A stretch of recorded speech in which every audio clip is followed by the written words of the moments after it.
I jolted awake, clutching my chest, unsure if the nightmare had ended. Then the memory of that voice echoed in my mind, but a searing agony in my arm pulled me back to reality. The pain proved that this wasn't a dream. I had truly returned to the past. This was back when I was weak trash, beaten by Belders's lackeys. But this time, history would not repeat itself. This is the origin story of the man who would become the future's deadliest Dark Swordsman. But to understand his resurrection, we must witness his fall. On a ruined battlefield, a soldier gasps for air, barely holding the hilt of his shattered blade. Hope flickers in his eyes. We made it this far. He wheezes, if we can just land one final blow, humanity wins. But fate is cruel. A sudden impact tears through his chest. He looks down, stunned, watching his lifeblood pool on the scorched earth. The realization hits him harder than the attack. It was a mortal wound. As he stares at his fading reflection in a puddle, he realizes he will die a failure, having saved no one. He forces his eyes open for one last look at the end of the world. Decades ago, the Liquidator descended from the stars and erased a continent. To fight this apocalypse, humanity assembled its greatest heroes, the ultimate defense force. Leading them was Brian Miller, the unbreakable shield, a man who once tanked a meteor impact without a scratch. Beside him stood the great sage Bella Albright, a mage whose mana capacity rivaled an entire army division. There was the divine archer, Jacob Bloomfield, the dragon slayer, and the legendary sword Saint Amy White, the strongest warrior in recorded history. And then there were the extras, the support unit, the cannon fodder. Soldier Grayley knew the bitter truth. They weren't heroes, they were sacrificial pawns meant to buy time for the real legends. He gazed at the elites with envy. The graduates of the World Union Academy were like gods walking among men. The gap in power was an infinite abyss. The heroes launched their ultimate combination attack, striking the Liquidator head-on. Gray watches from the mud, cynical and broken. Do we even matter? He thinks. Does it make a difference if ants like us are here or not? Tears mix with the blood on his face. We trained until our bones broke, too. Suddenly, the enemy tanks the Sword Saint's strike with its bare skin. The monster glances at the scratch on its body. It turns to the heroine, bored. Is that it? That's all you have? The Liquidator decides to stop playing games. It unleashes a catastrophic area of effect blast. In a split second, every hero is engulfed in the explosion. The dust clears, and the monster floats victoriously over a field of corpses. Gray watches in horror, the last spark of hope extinguishing. The enemy turns its gaze to the dying soldier. Was I too rough? I was just warming up. Gray's mind shatters. The strongest heroes were obliterated in one hit. Yet this monster claims it was just having fun. The soldier accepts the grim reality. Victory is a lie. It's impossible. His body finally shuts down, darkness closing in from the edges of his vision. Why am I still conscious? He wonders, floating in the void. Why didn't I die? Suddenly, a voice echoes from the abyss. I have found you at last. A second voice booms like thunder. Come forth, wielder of the lost power. Gray snaps his eyes open in a desolate, gray limbo. Is this the afterlife? He whispers. It's rather barren, but something feels wrong. Who are you? He asks the shadow sitting on the obsidian throne. The entity smirks. You are not dead, boy, and those wounds, I didn't heal them. The young man stares in silence, trying to process the impossible. He looks at his restored body. If you didn't save me, then who did? The entity leans forward. That was your own dormant power. You healed yourself. The mysterious figure shrugs. I cannot explain it. Your energy is too chaotic to analyze. But know this, if you can control it, you will surpass even the Liquidator. Gray's eyes widen with desperation. Does that mean I can win? The cloaked being descends from the throne. Fate is fluid, but that monster must be erased. The entity reaches out, placing a hand over Gray's heart. Go now, the voice commands. The time for sleep is over. I will jumpstart your engine. Energy floods Gray's soul, and he snaps back to reality on the blood-soaked battlefield. The voice echoes in his mind. Asterisk, this power is yours. It cannot be seen, only felt. Asterisk, Gray stands up, eyes glowing. I understand. The Liquidator flinches. Gray vanishes, reappearing instantly to deliver a devastating strike. The young man lands, facing the monster. The Liquidator is baffled. There is still a bug left alive? Gray smirks, noting the bruise on the enemy's skin. Looks like that one hurt. He raises his fist. My power exceeds yours. The Liquidator narrows its eyes. Don't get cocky, human. The creature raises a hand, blocking Gray's next strike with a deafening boom. Gray grits his teeth, surprised by the defense. The Liquidator chuckles darkly. Congratulations. You actually forced me to use 2% of my strength. A demonic silhouette rises behind the soldier like a guardian shadow. Gray screams, manifesting an aura that shakes the atmosphere. The Liquidator steps back, its indestructible barrier beginning to crack. What is that energy? It hisses. Are you even human? They charge. The two forces collide in a nuclear explosion of dark energy. The impact hurling the Liquidator backward across the ruins. The monster rises from the rubble, dusting itself off. I'll ask you again. What are you? Gray steps out of the smoke, his shadow gliding across the ground. That is the question, isn't it? The Liquidator is shocked the boy still draws breath, but Gray smirks, warning him that underestimating his enemy will be his undoing. Stealing his nerves with a sharpened hail, Gray makes a vow. He will crush this monster, no matter how many lifetimes it takes to claim victory. He launches a desperate offensive, his blade tasting the creature's flesh. He screams monster, but his strike only triggers a horrifying metamorphosis. The beast sheds its skin, revealing a form radiating chaotic energy, and begins charging a devastating counterattack. Beneath the pale moon, the entity declares their time is at an end.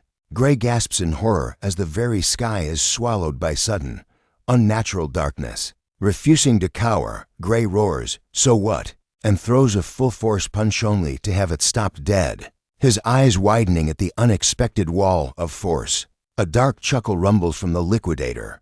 This is merely the prologue. In this plane of true twilight, he is untouchable. The monster commands him to cease his pathetic struggle and gaze upward. Look at the stars, he mocks.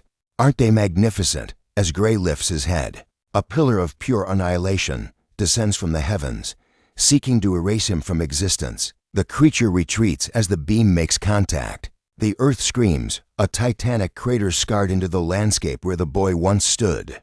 He scoffs, certain the boy is obliterated, but suddenly, the Liquidator recoils. A new, ancient power surges from the destruction. A colossal clock manifests in thin air, gears grinding with destiny. A mysterious voice echoes. The gathered energy is finally sufficient to breach the flow of time. Recognition dawns on the enemy's face. He knows this aura. Kronos. Can you hear me, wielder of the great power? Kronos asks. I will burn my essence to send you back. The Liquidator howls in fury, realizing the plan. This is my final gift. As the cosmic hands begin to reverse, Kronos' voice fades, entrusting the fate of the entire world to Gray's hands. Gray's eyes snap open. He is lying on soft grass, sunlight warming his skin. He bolts upright, heart pounding. Where am I? Scanning his surroundings, his breath catches. It's Renato Village, his hometown that burned to ash 15 years ago, standing peaceful and whole. The words of the time god echo in his mind. It wasn't a hallucination. He has truly returned to the past. A sharp throb radiates from his arm. He looks down to find fresh bandages wrapped tight around a wound. The injury triggers a memory. This was the era of his weakness, back when he was nothing but a plaything for Belder and his gang. He clenches his fist. He refuses to be a victim again, yet he remembers the bitter truth. Back then, they were strong, and he was powerless. He lets out a heavy sigh, wondering if the battle with the Liquidator was just a fever dream. Deciding self-preservation is priority. He resolves to avoid trouble until he recovers his strength, but fate has no patience. As he navigates the forest path, he walks straight into a nightmare from his youth. Belder and his lackeys. The bully sneers, stepping forward. Found you. You've been causing me a lot of headaches, trash. Belder tosses a rusted practice sword at Gray's feet. Pick it up, he commands. Gray stares at the blade, eyes narrowing in silent questioning. Don't act stupid. Belder barks. It's time for our little training session. Gray shakes his head, explaining his arm hasn't healed. The bully laughs cruelly. Relax, wimp. The blade is dull. It's perfectly safe. Gray's expression hardens. Dull or not, a hunk of iron can shatter bone if it hits the wrong spot. This isn't a game. Belder slams his weapon into the dirt, patience snapping. Shut your mouth. You think you have a choice. He stalks forward, malice in his eyes. If you hate swords that much, I guess you can just fight me barehanded. Gray watches him come, thinking dryly. Asterisk, how exactly is beating an unarmed cripple considered training? Asterisk. The memory surfaces a military doctor explaining that this very injury ruined his sword arm forever. This moment, this was the beginning of his life as a failure. Suddenly, a lackey swings at him. Gray's body reacts on instinct, slipping past the blow with effortless grace. He blinks, surprised by his own reflex. Belder charges in, slashing wildly. Gray weaves through the attacks, stunned to realize the strikes look like they're moving through molasses. His footwork is impeccable. Then it hits him it's not that his body is fast. Belder screams in frustration. Why can't I hit you? As the steel breezes past his nose, Gray understands. The enemy isn't slow. Gray's perception, honed by hellish battles, is simply leagues beyond them. Who is this guy? The lackeys whisper, trembling. He moves like a completely different person. Gray crouches, fingers closing around the discarded hilt. His physical strength is gone. Yes, but the thousands of battles etched into his soul remain intact. Belder brings his sword down in a lethal vertical arc. Gray doesn't flinch, raising his blade to catch the strike with perfect precision. Asterisk clang. Asterisk. Asterisk, can I really struggle against such an amateur? Asterisk, the fear dissolves, replaced by cold clarity as he remembers the years of torture these cowards put him through. A dangerous smirk curls Gray's lips.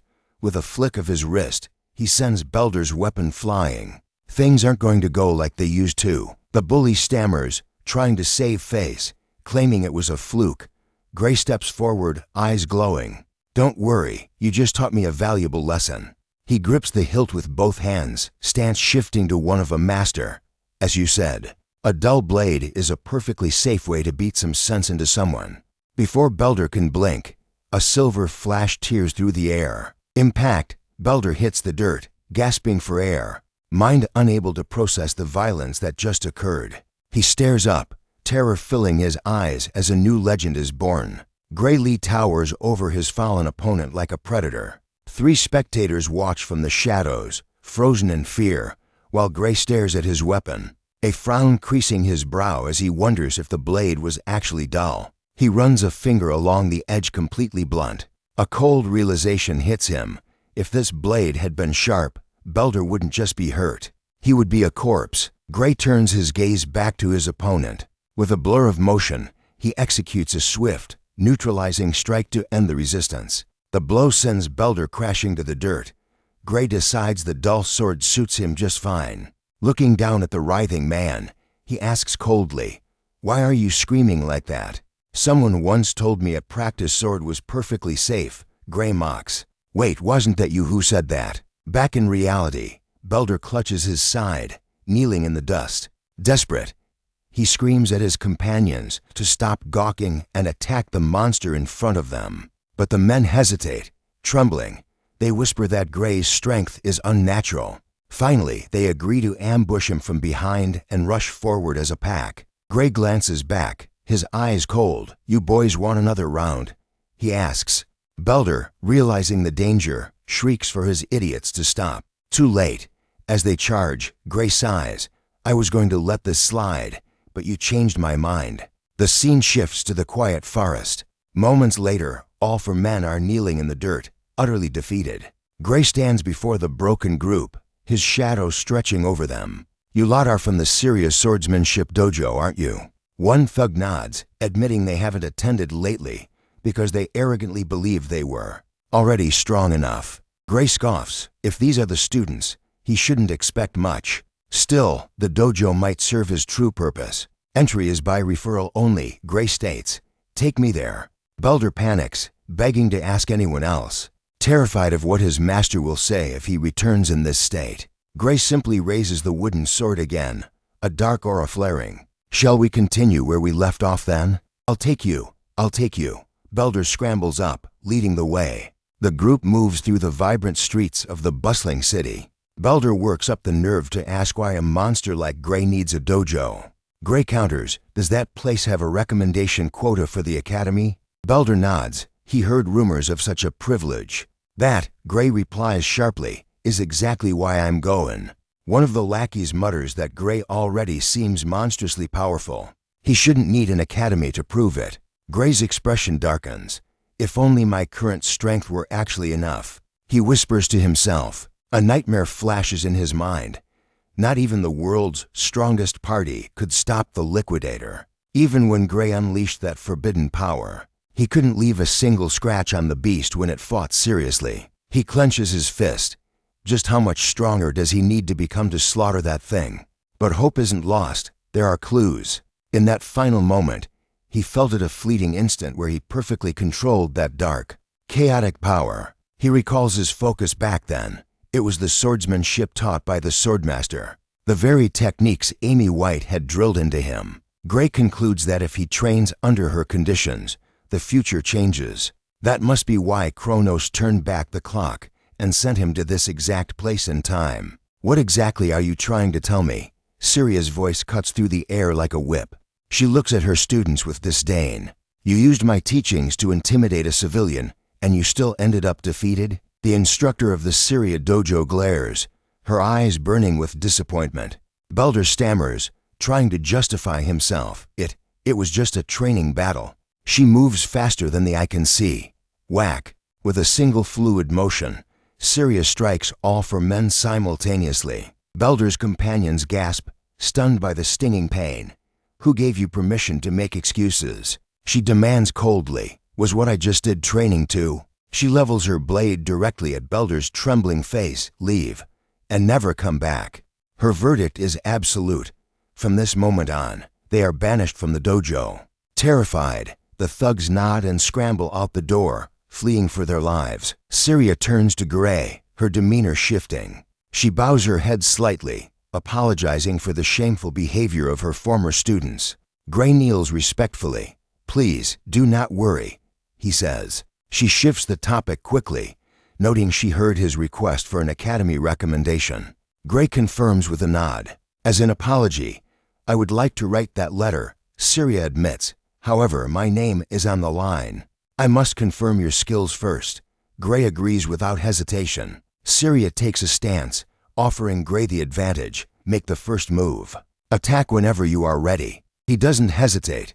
Gray lunges forward, unleashing a rapid-fire sequence of strikes. Steel sings as the two clash in a high-speed exchange of violence. Even amidst the flurry of blows, Syria's eyes are sharp, dissecting every micro-movement he makes. She notes his swordsmanship is terrifyingly practical for his age. It feels as if he has survived countless life-or-death battles. His blade meets hers, blocked by an iron defense. Syria gracefully sidesteps a lethal swing. It is obvious now, Belder and his goons never stood a chance against this kid. She realizes his style seems self-taught.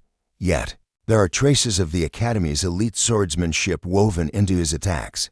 The instructor effortlessly parries, analyzing him. He has immense talent, but his technique lacks polish.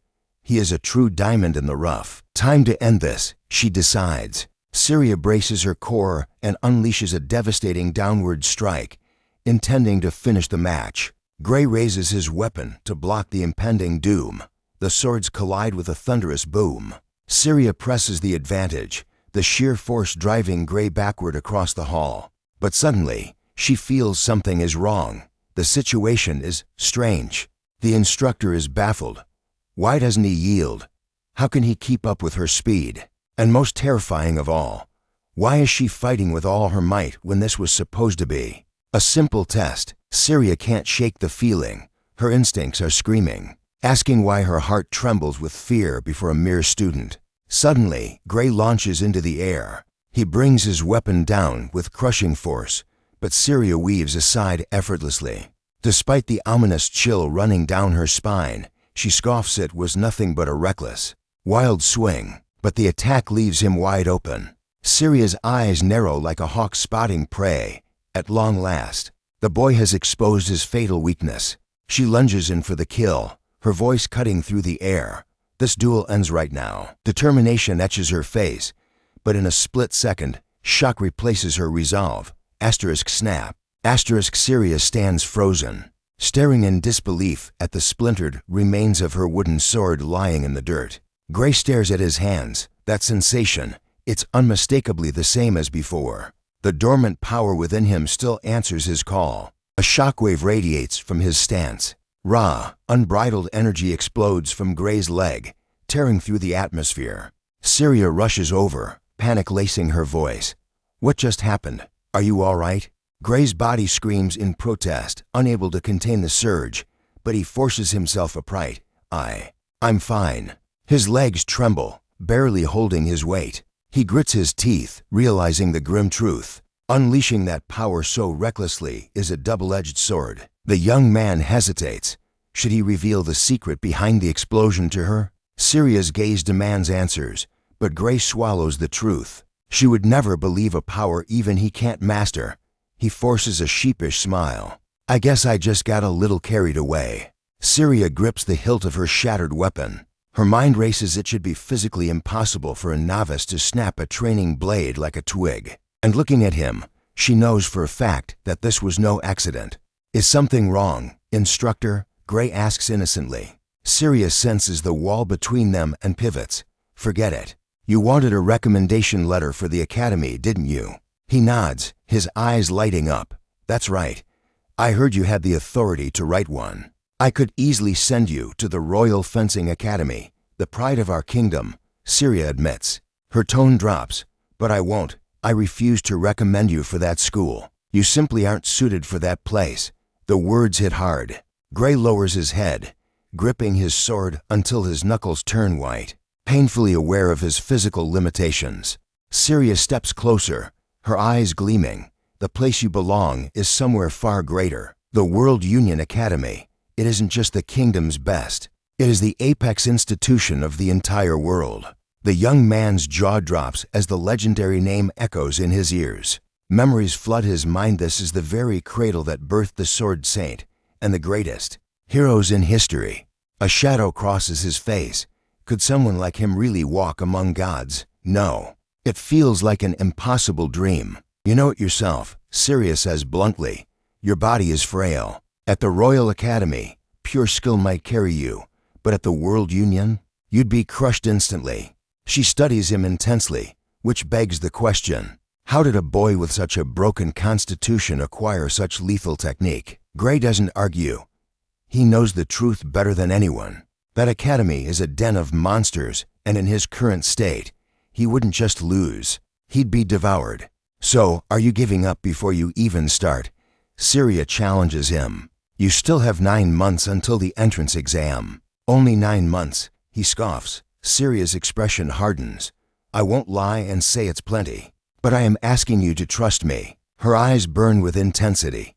Are you prepared to go through hell for the next 9 months? Gray looks at his trembling hand. I don't want to suffer, he admits softly. But then his fist clenches tight. But I'll do it, whatever it takes. Then please, take care of me, instructor. Syria's face splits into a terrifyingly satisfied smile. Excellent answer. She cracks her knuckles, the sound echoing ominously. Gray flinches at the sound. With a sadistic grin, Syria declares, your nightmare training begins right now. Time blurs into a haze of agony. Gray is forced to consume bizarre, bitter concoctions and push his body beyond the breaking point. Day after relentless day, through pure willpower, the young man survives the torment. 8 months pass in a flash, and when Gray emerges, he is transformed. His frail frame now replaced by lean, hardened muscle. Syria circles him, nodding with approval. Look at you. You've finally forged a body worthy of a warrior. She meets his gaze. I have nothing left to teach you. Walk your path with confidence, Gray. But the exam isn't for another month, he protests. Go early. Acclimate to the city, she insists, pressing a heavy coin pouch into his hands for travel expenses. Gray frowns, trying to push the money back.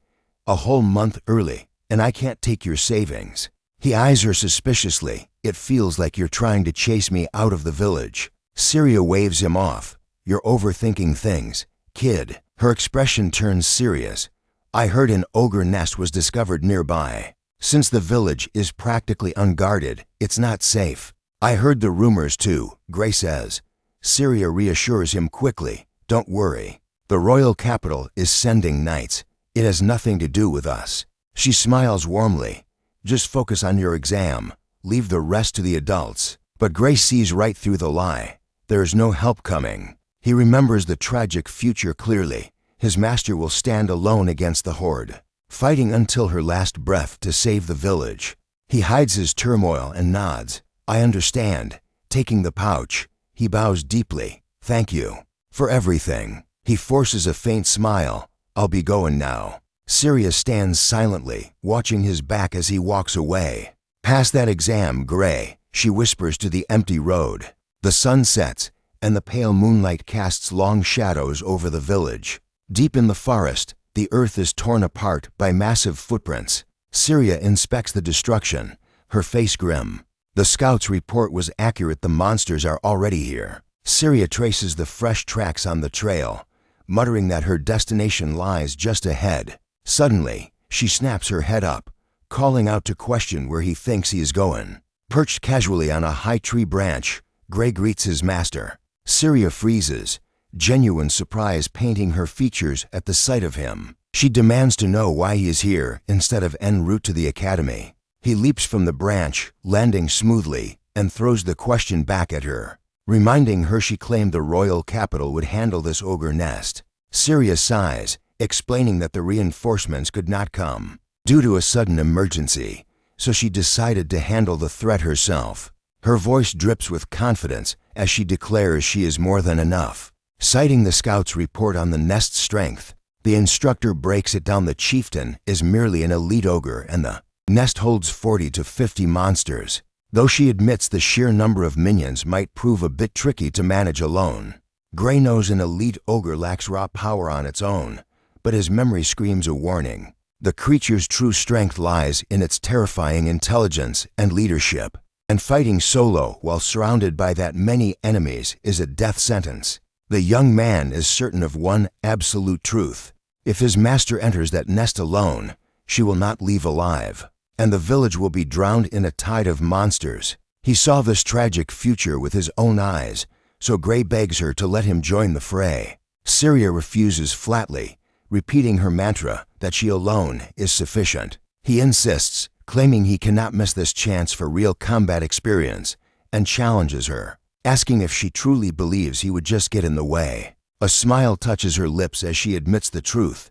He knows perfectly well he is no burden, considering she can barely defeat him in a sparring match anymore. But Syria's expression hardens. She warns that a real life-or-death battle is unpredictable, especially within a monster nest that materialized out of nowhere. She concludes that for a mission dripping with such danger, it is better for him to wait until he has seasoned his skills with more actual combat. Gray realizes she is dead set on this suicide mission alone. In that case, he announces he has a different idea. Syria asks what he is plotting. He declares he will fight her right now to stop her, and once she is down, he will exterminate the ogres himself. The two warriors face off, the air thick with tension. Gray raises his blade, pointing the cold steel directly at her. Syria smiles, finally raising her hands in defeat, but she demands he promise her one thing. No matter the cost, his master orders him to come back alive. Gray vows to do exactly that. He warns his master not to get defeated either, and she agrees as they plunge into the forest together. The duo approaches a massive ravine, the dark maw where the ogre nest lies hidden. Syria notes the monster's arrogance, building a nest in a dead end with absolutely no escape route. Gray counters that it also means the monsters are cornered, warning that caution is key against intelligent beasts. Syria agrees, scanning the battlefield ahead. Syria notes the chieftain is missing, likely lurking in the main tent. She suggests they cull the herd and thin out the numbers before the boss appears. She commands Gray to systematically eliminate the enemies on his flank, one by one. His master declares she will slaughter the other side. Gray nods in understanding, and the plan is set in motion. Syria gives the signal, and they descend into the camp. An ogre spins around, sensing the killing intent. But Syria is already charging with her blade drawn. She executes the first enemy with a single, surgical strike. However, a nearby ogre spots the flash of steel. It roars, alerting the entire camp. The horde of ogres thunders toward the invaders. But Gray draws his sword and dives headfirst into the sea of enemies. He obliterates the lead ogre instantly. Gray dances through the chaos, cutting down every beast foolish enough to charge him. Syria carves a bloody path forward, her sword singing through the air. Together, master and student fight in perfect synchronization, felling enemies like wheat. Within moments, they stand alone in the center of the camp, surrounded by the corpses of the fallen. Syria praises his lethal performance, but warns him to stay sharp, for the battle has only just begun. Yet, Gray senses something terribly wrong with this victory. The ogres were far too weak. His master could have easily wiped them out solo without breaking a sweat, unless the true nightmare was waiting in the tent ahead. From the pitch-black darkness, to glowing eyes stare back at them. A suffocating pressure rolls out from the shadows. Gray feels an overwhelming, tyrannical power crushing the air around them. He whips around to Syria, screaming for them to run, leaving her bewildered. He shoves her back, insisting they must flee immediately. Syria trusts his instinct, and the two scramble to retreat from the camp. Gray leads the charge, glancing back with terror etched on his face. Suddenly, an elite ogre crashes down from above, cutting off their escape route. Syria instantly shifts into a combat stance. She identifies the monster as the elite ogre, assuming it is the chieftain. But Gray screams that she is wrong. A colossal shadow emerges from the tent. The true monster lets out a roar that shakes the very earth beneath their feet. The lesser ogres freeze in reverence. Syria stares in horror, realizing this beast is in a league far beyond any elite ogre. Gray grimly reveals the truth. It is an ogre general. This monster is the true king of the nest. The general sits on a stone throne, looking down on the intruders like insects. Syria admits an ogre general is impossible to defeat alone, but she steels her nerves for the end. With a war cry, his master charges forward, shouting for them to carve a path through hell to survive. Syria bursts into action. Her blade crashes against the overgeneral's massive weapon with a deafening ring. She narrows her eyes, locking in for the next strike. Her master weaves through the attack, retaliating with a lethal side slash. The steel bites deep into the monster's flesh, but then Syria freezes. Something is wrong. The gash on the ogre general isn't bleeding out. It is knitting itself back together before their very eyes. Gray realizes the grim truth. The general's roar isn't just noise. It is a buff amplifying its army's regeneration. Now, Syria is barely surviving against even a single empowered beast. Despite the odds, Gray Lee refuses to back down. With a swift motion, he executes one of the monsters. He turns to the general, shouting orders to his master. "Watch my back. I just need you to buy me a few seconds," Syria shouts back, desperate to know his plan. The young man's eyes go cold. "There is only one way out of this hell," he declares. "I have to slaughter the one commanding them all." Steel meets bone as Gray blocks a heavy strike. He grits his teeth. These bastards are trying to flank him, and it is getting annoying. He unleashes a violent spinning slash, clearing the immediate threat, but there is no respite. An ogre charges straight for him, a massive axe raised high. Gray focuses on the sea of enemies. He swings to intercept, but crack. His blade shatters against the monster's iron-hard skin. Standard steel cannot withstand an empowered ogre. He doesn't hesitate. Drawing a fresh blade instantly, he parries the next lethal blow. That was his spare, but he knows it is a ticking time bomb before this one breaks too. Suddenly, Jacob Bloomfield yells out, tossing his own weapon through the air. Gray snatches it mid-flight. Thanks, now wielding two swords, he calculates his odds. It is not enough to kill them all, but it is just enough to carve a path to the general. He grips the second blade tight. "This will do," he whispers. Dual-wielding like a demon of war, the young man charges the boss. Gray Lee slashes through an obstructing ogre, but is forced to violently block another's axe. The heavy impact sends him staggering backward. Recovering instantly, he launches himself into the air, leaping right over the monstrous horde to strike from above. Far away, a mysterious figure observes the chaos. Suddenly, the ogre general bellows a command. Gray's eyes widen as the monsters begin to physically transform. Their muscles swell. They are evolving mid-battle. Gray tries to block, but the raw power of the ogre sends him flying back. The creature sneers, speaking in a guttural human tongue. I saw through your little plan. My intellect is not just for show. Steel sings as they clash again. Gray engages another monster, his movements a blur. He pushes through the wall of flesh, screaming, "Get the hell out of my way." He is a bullet train of destruction now. I don't have time to waste on trash like you. He roars, carving a bloody path through the swarm. Suddenly, massive hands grab him from behind. Before he can break free, another monster swings its axe. Bam! The blow lands squarely on his body. He coughs up blood, realizing their strategy. They are throwing bodies at him just to chip away at his weapon's durability. A fist the size of a boulder comes crashing down. Gray blocks it, but the metal screams and shatters into dust under the sheer force. The shockwave knocks the wind right out of him. Collapsing to the dirt, he gasps, struggling to force his body to move. He is down to his very last blade. One fragile piece of steel against an army of regenerating monsters and a genius general. His memories from the previous timeline scream that this is a dead end. He cannot win. But deep inside, a fire of defiance ignites. He staggers to his feet, gripping his final sword. "Master!" Gray screams, his voice cracking. "Run! I'll draw their attention, just go." Syria offers a faint, heartbreaking smile. She turns to face the encroaching nightmare. "I cannot do that," she whispers softly. "Are you going to throw your life away for nothing?" he yells. Syria shakes her head, her eyes resolute. "I am done running away." Gray watches her, despair crashing over him. He sees no way out. Was coming back in time to defeat the Liquidators a mistake after all? He blindly swings at an approaching beast. Is this it? He thinks. Is it all going to end in a wretched place like this? Snap! His final sword breaks in two.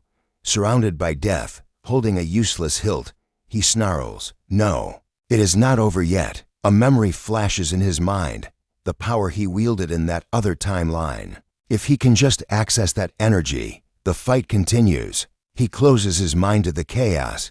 He can defeat them. He just needs to recall that sensation, the feeling of absolute power.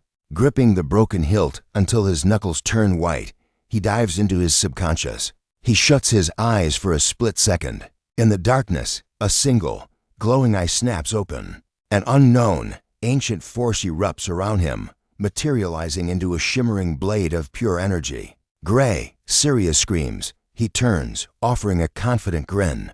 "Everything is fine now," he assures her. He launches forward like a bolt of lightning. Minions fall like wheat before a scythe. With one strike, his spirit blade shatters the ogre general's axe into oblivion. The monster looks down, stunned by the impossible blow. Syria watches, eyes wide, unable to comprehend the power she is witnessing. Now, Syria faces the remnants alone.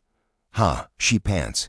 "Your attacks feel light as feathers now. You really gave me a hard time earlier." She cuts them down with effortless grace. "Without the general to strengthen you," she declares, "you are absolutely nothing." Standing amidst a mountain of corpses, Gray exhales. We somehow made it." "Sorry about your sword," he mutters. Syria shakes her head, placing a gentle hand on his. "You saved my life. That is enough." She pauses. "But that attack, what was?" Before she can finish, Gray's eyes roll back, and he collapses to the ground. "Gray!" Syria's scream echoes across the battlefield. Gray wakes in a suffocating void, his mind reeling. Darkness stretches infinitely in all directions, save for a colossal structure looming ahead. A massive door stands there, bound tight by heavy iron chains. Suddenly, the chains explode. Metal shards vanish into the ether. The ancient door groans open, and Gray stares into the abyss, demanding to know what lies within. A massive, eldritch eye snaps open in the darkness. Gray recognizes the aura immediately. He wonders if opening this gate will grant him that terrifying power. He hesitates, his instinct screaming a warning. As he takes a step back, a horrific vision assaults his mind, a skeletal monstrosity of death. He freezes. He decides against the door. He can't explain why, but his soul knows the truth. If he opens that door in his current state, he will be destroyed forever. A mysterious voice whispers from the shadows, praising his wisdom. Then, Gray's eyes snap open to reality. He jolts up in bed, gasping for air as cold sweat pours down his face. Syria rushes to his side, relief washing over her features. Disoriented, he asks where he is.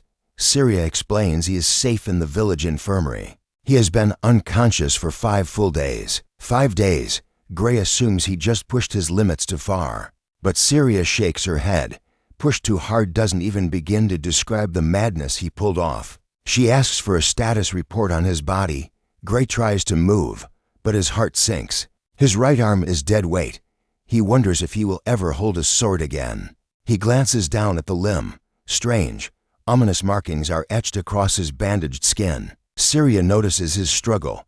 Gray grits his teeth and admits the truth. He can't summon a single ounce of strength in the arm. Syria sighs. It is as she feared.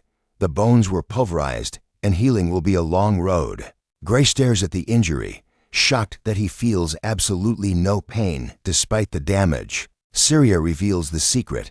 They treated the catastrophic injury with a high-grade magic potion. Gray is thunderstruck. A potion of that caliber costs a fortune. Syria smiles softly, telling him not to worry. The village chief covered the entire expense. Gray is baffled. Why would the chief waste such a priceless treasure on a nobody like him? Syria's expression turns serious. She tells him to look in the mirror. To these people, he is the village hero. Gray is left speechless. Suddenly, the village chief bursts into the room, shouting Gray's name with frantic energy. Gray tries to thank him for the potion, but the chief cuts him off. They are the ones who owe him a debt that can never be repaid. The old man explains the gravity of the situation. Gray took down an ogre general, a calamitous monster that entire city armies failed to stop. If Gray hadn't won, the village would be ash. The chief insists that without him, neither Syria, the infirmary, nor the villagers would be breathing today. The two warriors sit in silence, letting the weight of the chief's gratitude sink in. Gray tries to be humble, calling it an exaggeration. But the chief is adamant Gray knows the truth better than anyone. The hero looks away, his gaze darkening. A nightmare from the past flashes before his eyes. A burning village, the stench of death. He remembers it vividly, in the timeline before his regression. This village was wiped off the map by that very ogre. The chief breaks the silence. If Gray doesn't understand his value, he will explain later. But right now, there is the matter of the World Union Academy entrance exam. Gray listens intently, his heart skipping a beat. The realization hits him like a truck. He fought the ogre a week before the exams. He slept for 5 days. That means he only has 2 days left. It is a 3-day journey on foot. Impossible. But with a horse, he could make it in 1. He swallows his pride and asks the chief for a loan. The chief grins. He figured Gray would say that. The village's fastest steed is already saddled and waiting outside. Syria chuckles, adding that if he hadn't woken up today, they were planning to strap his sleeping body to the horse and send him anyway. Gray pushes the door open. Sunlight floods his vision, but as his eyes adjust, he freezes. A massive crowd of villagers is waiting for him. Cheers erupt. They shower him with thanks and wish him luck, demanding that their hero passes the exam. The gratitude is overwhelming. One villager steps forward, trembling slightly as he offers Gray a small gift. Gray takes the heavy pouch, confused. The man explains it isn't much, but the entire village scraped it together for him. They know the academy registration fee is astronomical. Gray looks at their hopeful faces. He smiles warmly, thanking them from the bottom of his heart. Standing by the horse, doubt creeps in. He confesses to Syria that returning after a failure would be unbearable. Syria just scoffs. She states the obvious. None of the pampered candidates at the academy have ever slain an ogre general. Gray looks at his limp right arm. He is still worried. Syria asks if his left arm works. Gray clenches his fist. It is strong. She nods. That is more than enough. He won't even need that dark power to crush the competition. Gray isn't so sure. The entrance exam is brutal, and doing it one-handed seems like a fast track to failure. Syria locks eyes with him. The examiners aren't blind to true talent. With absolute conviction, she declares that he will pass. Her belief fuels him. He thanks her, his resolve finally hardening into steel. Failure is no longer an option. As he gallops away, he looks back at the peaceful village. In his past life, this place was a graveyard, but fate has changed. With one last determined look, he rides toward the horizon. The future is his to forge. Breathing heavily, he thanks his lucky stars he arrived just in time. He scans the landscape, his eyes widening. A colossal silhouette dominates the horizon. The legendary World Union Academy finally reveals itself. Majestic birds circle the grand arena, signaling the start of a new destiny. A booming announcement cuts through the air. Exam tickets are being distributed, ordering everyone to hold their ground in the central arena. Tension ripples through the crowd. A nervous candidate whispers that despite the massive turnout, only 20 souls might actually pass today. Whispers of fear spread like wildfire. Some years, 50 pass. Other years, only one survives the cut. Suddenly, a woman radiates authority as she steps forward to address the masses. She declares the start of the selection. She commands them simply to accept the paper that is about to manifest before their very eyes. Snap, with a casual flick of her fingers, magic ripples through the air. Papers begin to materialize out of thin air in front of every single candidate. Graylee watches in silence. The exam paper solidifies in his grasp. Heavy with the weight of his future, the number 513 glares back at him, assigning him to the swordsmanship course. The woman confirms the distribution is complete. The official on the podium speaks coldly. Only a number and a course assignment. That is all they are worth right now. A subtle, enigmatic smile plays on the woman's lips. She proclaims that the World Union Academy is blind to age, gender, nationality, or social standing. The crowd hangs on her every word. There are no exceptions to this rule. In this arena, she concludes, not even their names hold any power. She points a sharp finger at the sea of faces. To the Academy, their names are utterly meaningless dust. Only those with the strength to survive the exam and cross the bridge earn the right to be named. Even then, they could use a fake name for all she cares. Graylee frowns, confusion clouding his mind. The system doesn't add up. His ticket clearly marks him for the swordsmanship course. Yet, he carries no weapon. He left his sword behind at the inn. The woman drops a bombshell. She assigned the courses based solely on their physical appearance. She dares anyone who thinks she made a mistake to raise their hand. Disbelief erupts in the crowd.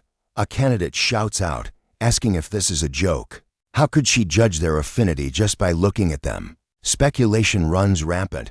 Did they run background checks? Or is this high-level mind-reading magic at play? The official ignores the noise.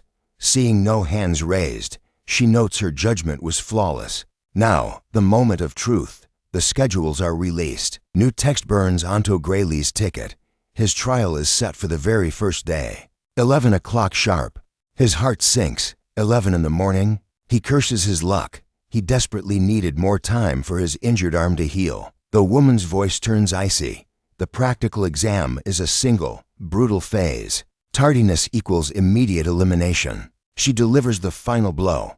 No personal requests, no schedule changes, adapt or fail. Graylee grips his injured arm, praying for a miracle recovery overnight. The scene fades, transitioning to the tension of the following morning. Reality hits him hard. The pain hasn't faded. He has no choice but to face the impossible with a broken body. An official barks an order for the next victim. Graylee takes a deep breath, forcing down the panic. Pessimism will only get him killed. He tests his range of motion. The left arm works fine. The right arm, it's barely responsive. A strategy forms in his mind. He will use these precious seconds to analyze the examiner, searching for a single fatal flaw. His eyes lock onto the arena. The examiner stands like a statue, arrogantly allowing the current challenger to make the first move. The candidate nods, eager to prove himself. Sword raised high, the candidate charges with a roar. He swings with everything he has, but the examiner is already there. Clang! The examiner halts the attack with a casual block. The candidate grits his teeth, shouting that he's not finished yet, pouring more aura into his blade. It's useless. The examiner doesn't budge an inch. The candidate's desperate reflection stares back at him from the examiner's cold steel. The tide turns. The examiner pushes back, a river of force overwhelming the challenger. With fluid grace, he deflects the weapon and wins up for the punish. Boom! With a single, decisive strike, the examiner slams the candidate into the dirt. Game over. He dismisses the boy, telling him to take his weapon and leave. Graylee absorbs every detail of the humiliating defeat. The defeated boy closes his eyes in shame. Then, the call comes, number 513. Graylee steps forward, signaling he is ready for war. The examiner maintains his stance, offering the first move once again. Graylee accepts the challenge. He raises the sword, his focus narrowing to a razor's edge. A memory surfaces. His master's voice echoes. The sword is not swung by the arms alone. He steps in. Her teachings flood his mind. Channel the kinetic energy. Use the entire body as a conduit for destruction. His right arm screams in pain, but he ignores it. He shifts the burden, driving power from his legs and core. Graylee unleashes a horizontal slash. The execution is messy. Swinging a blade without arm strength is like trying to move a mountain with a thread. But the timing is lethal. The examiner's eyes widen, barely reacting in time to block the unorthodox strike. Graylee stares at the clash of steel. A realization strikes him like lightning. Up close, the terrifying examiner is actually slow. Graylee's confidence ignites. The examiner has raw power, sure, but compared to his master, this guy's technique is nothing but child's play. The realization hits him like a lightning bolt. Pure physical strength isn't the answer. To bridge the gap, he must rely on the sword arts she drilled into his very soul. With renewed resolve, Graylee shifts his stance. He explodes into motion, unleashing a torrential downpour of rapid-fire strikes. The examiner is forced onto the defensive, struggling to parry the onslaught. Gray realizes the truth: this giant isn't the invincible monster he imagined. His master's words echo in his mind. You will pass, no matter what. Steel crashes against steel with bone-shaking force. Graylee doesn't let up, suffocating the examiner with relentless pressure. Victory is actually within reach. The duel escalates into a blurring dance of violence. He has already dissected the examiner's attack patterns. But just as he presses the advantage, the examiner's blade begins to buckle under the strain. Roaring with effort, the examiner retaliates, blasting Gray back with a strike heavy enough to shatter boulders. The sheer gap in raw power is undeniable. Winning with one functional arm is a nightmare. However, the examiner's technique is getting sloppy and desperate. It is time to gamble everything on a single strike. Gray taunts his opponent, daring the examiner to come at him. Bait taken, the examiner charges in with a massive, reckless swing. Graylee smirks, spotting the fatal opening instantly. He slips past the blow, coiling for the kill. A wide swing is a death sentence in high-level combat. The examiner's blade smashes harmlessly into the earth. In a flash, the young man vanishes, reappearing behind his foe. Raw power means nothing now. He raises his blade to deliver the finishing strike. Halt! A command thunders across the arena. Graylee's blade freezes, hovering mere inches from the examiner's defenseless back. Is it over already? It feels far too abrupt. The official announcement crushes the mood. The time limit has expired. The match is declared a draw. Gray's heart sinks into his stomach. A draw means he failed to prove his worth. Knuckles turning white around his hilt, he forces himself to let go. He swallows the bitter pill, knowing he left every ounce of his soul in that arena. As he descends the stairs, the cold reality sets in. If he couldn't even defeat a mere examiner, the path ahead is impossible. He resolves to return next year, once his arm has fully healed. Turning back to the stage one last time, the young man bows in gratitude. 1 week later, the imposing silhouette of the Grand Academy looms. Deep within the World Union Academy, inside meeting room 53, the council convenes. An elder presides over the table, demanding evaluations on this year's batch of hopefuls. One board member rubs his temples, complaining of exhaustion. He calls the current process a waste of time and demands a workload split for next year. But another voice cuts in sharp. They cannot afford to let a single diamond in the rough slip through their fingers. Just to save effort, the chairman silences the bickering. It is time to focus on the students, not the system. They begin with the swordsmanship division. Holographic results flicker into existence above the table. The chairman asks the burning question, who made the cut? An instructor outlines the brutal standard. Absolute victory over the examiner guaranteed a pass. Everyone else is judged on their performance within the time limit. Aside from the clear winners, only 3 others showed promise. Candidates 5, 217, and 793. A counselor advises cutting the rest, claiming they would only be dead weight. No one objects. The heavy silence seals the fate of hundreds. The elder nods, preparing to close the book on the swordsmanship course admissions. Suddenly, a voice pierces the room. What about candidate 513? The red-haired woman leans forward, eyes gleaming. The examiner who fought Grayly smirks, realizing she means that little guy. He admits the boy nearly had him, but scoffs at the method. If he relies on cheap tricks to survive, he won't last a day here. Another instructor chimes in. His technique was polished, certainly, however. He lacked raw power. He was fighting an uphill battle from the very first second. The chairman waves his hand dismissively. Then he is out. The board members exchange satisfied, arrogant smiles. The red-haired woman scoffs at their ignorance. So many eyes, yet you are all blind. If you cannot see true potential, perhaps this council is the real waste of time. The following day, the city buzzes with nervous energy beneath the shadow of the great clock tower. Grayly clutches his ticket, the number 513 staring back at him like a judgment. The voice booms from the speakers. Only 6 applicants have succeeded. Gray braces his heart for the inevitable disappointment. Magic ignites in the crowd. A ticket bursts into blue flame as numbers 5 and 217 are called. More flames erupt for 432, 515, 753, and 925. The announcer's voice is absolute. These are the 6 candidates accepted into the swordsmanship division. The chosen elite are ordered to cross the bridge and claim their destiny before the sun sets. Grayly stands frozen, his ticket cold and lifeless in his hand while cheers erupt around him. It is over. He has failed. But wait, a new announcement shakes the plaza. Divine Eye special admission. Suddenly, number 513 is called, and his ticket explodes with light. Gasps ripple through the crowd at the rare phenomenon. Gray stares down at the glowing paper, his mind racing. Did he actually make it? To bystanders whisper in awe, realizing the legend is real. The Divine Eye admission has appeared again for the first time in years. Grayly blinks in confusion, hearing the term for the very first time. A woman nearby sneers, whispering that it is just a dirty backdoor entry and proof that the academy is falling into ruin. The accusation hangs heavy in the air. Backdoor entry? He turns the words over in his mind, feeling the weight of the insult. He has 0 connections in this world.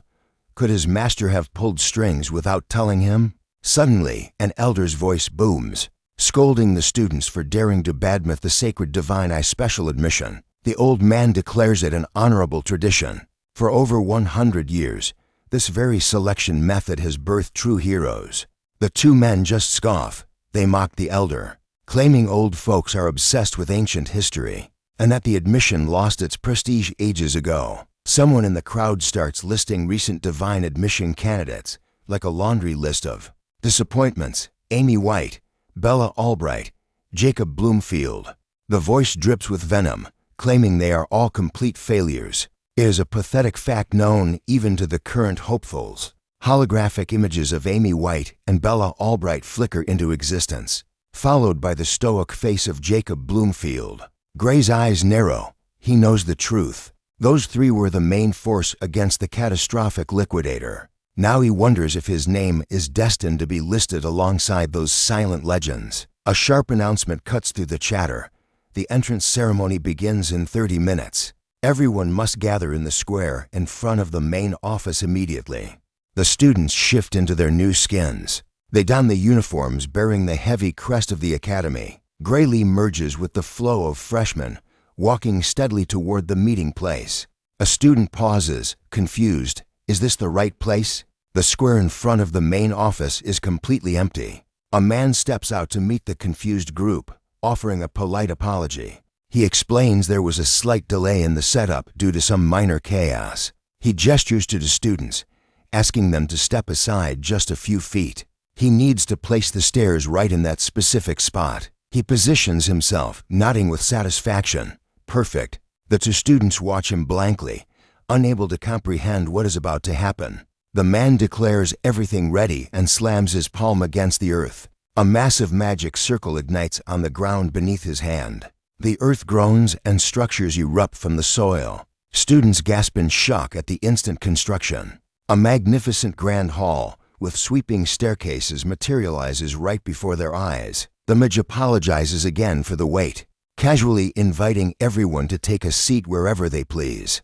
The two displaced students stare, minds blown. One whispers, asking if that was high-level teleportation magic. To move something so colossal in an instant, it defies all logic. Graylee sits, realizing the ceremony is held here to flaunt the school's extravagant power. A faint, amused smile touches his lips. This is the true might of the World Union Academy.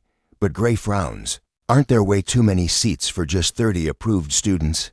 A female student nearby raises an eyebrow. Does he seriously not know the reason? The young man apologizes, scratching his head. He never studied anything but the way of the sword. Taking pity, his classmate offers to enlighten him. She explains that this academy unites the elite from every corner of the globe. Then, she points a finger toward the heavens. They are coming. The ponytail-wearing youth looks up.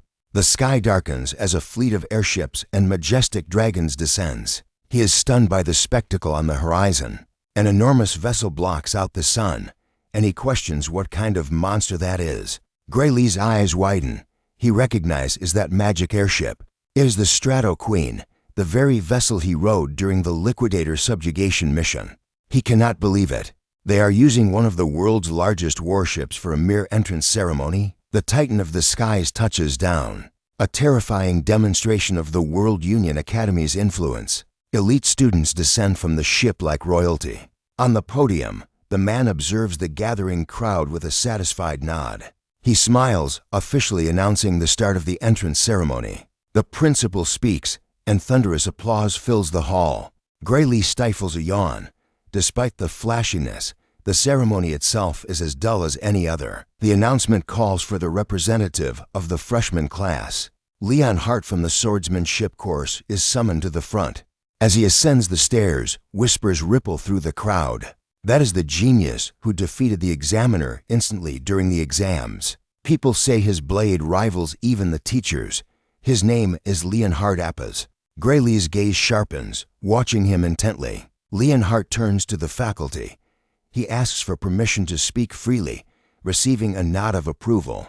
The young genius thanks them, but his tone shifts. Leonhard announces that he has a formal complaint to lodge against the academy. He addresses his fellow students, or rather, only those who were admitted through the proper channels. With a hand over his heart, he declares it an absolute honor to stand among the true elites of this generation. He invites them to strive for greatness, to become legends capable of shaping the future of the world. He looks forward to the days when they can ascend the peaks of power together as students of the prestigious World Union Academy. But his eyes grow cold. He claims that among them, there is trash that does not deserve to be here. He points his challenge directly at the divine eye, Professor Ariel. The professor remains calm. She replies that every student passed the rigorous trials. They may not equal his strength yet, but exclusion is unwise. She stares back, asking simply why he questions her judgment. Leon Hart stood tall at the podium, his presence dominating the hall. His voice cut through the silence, clarifying he wasn't targeting the elites who clawed their way here through legitimate exams. No, his wrath was aimed squarely at the charity case she smuggled in through the back door. He specifically called out her so-called Divine Eye special admission. He issued a cold command. The fraud needed to step forward, strip off that undeserved uniform, and vanish from the academy this instant. Murmurs rippled through the crowd as heads turned. Amidst the tension, Graylee blinked in confusion, wondering why the world seemed determined to make an enemy of him. A wave of relief washed over him. Leon Hart didn't know his face yet. If he just kept his mouth shut and blended into the background, maybe he could survive this. Professor Ariel chuckled, noting how feisty this year's batch was. But Leon Hart didn't flinch, his expression dead serious as he demanded she stop polluting the academy with illicit admissions. Unbothered, she stepped closer, her eyes gleaming with amusement. She dropped a heavy question. Did he truly believe he was stronger than that boy? Tension crackled as they faced off center stage, the entire student body holding its breath. Leon Hart recoiled, blindsided by the sheer absurdity of her question. He quickly regained his icy composure. Of course he was superior. He stared her down, daring her to imply otherwise. "I like that fire in your eyes," the professor purred, dropping a bombshell proposal a bet. When he scoffed in disbelief, she simply smiled. She was deadly serious. Ariel raised the stakes to the heavens, her career against the boys' enrollment. In the crowd, Graylee panicked, bewildered by this sudden high-stakes gamble involving his life. Leon Hart narrowed his eyes. Was she setting up a duel between him and the special admission? Ariel waved it off. She wasn't so barbaric as to force a senseless brawl. Besides, she added with a smirk, if the boy got serious, Leon Hart would end up in the infirmary. As an educator, she couldn't risk her precious students getting crushed. Was she mocking him? Leon Hart bristled. But Ariel's gaze remained steady as she steered the bet toward a safer metric, hunting monsters. She pointed out that his talents were far better suited for slaying beasts than humans. Grudgingly, he had to admit her intel was impeccable. "So what are the terms?" the young elite demanded. Her reply was chillingly calm. "It is simple. You just have to slaughter the targets I select." The difficulty would climb with every round. The first to fail facing their monster loses everything. If her special student failed, she would resign, and every special admission would be kicked to the curb. But if Leon Hart faltered first, he would become her puppet, forced to obey her every command. She leaned in, gauging his reaction. Leon Hart wasn't a fool. Before agreeing to anything, he demanded to know the specific target monsters. His confidence was absolute, but he refused to walk blindly into a rigged game. The professor tapped her chin, feigning deep thought. Before preparing to drop the name that would seal the deal, "How about an ogre general?" she suggested casually, asking if that was too boring for him. Gasps erupted from the audience at the mention of such a nightmare. Graylee frowned, suspicious of her specific choice. Up on stage, Leon Hart lost his cool, slamming his fist down with a thunderous boom.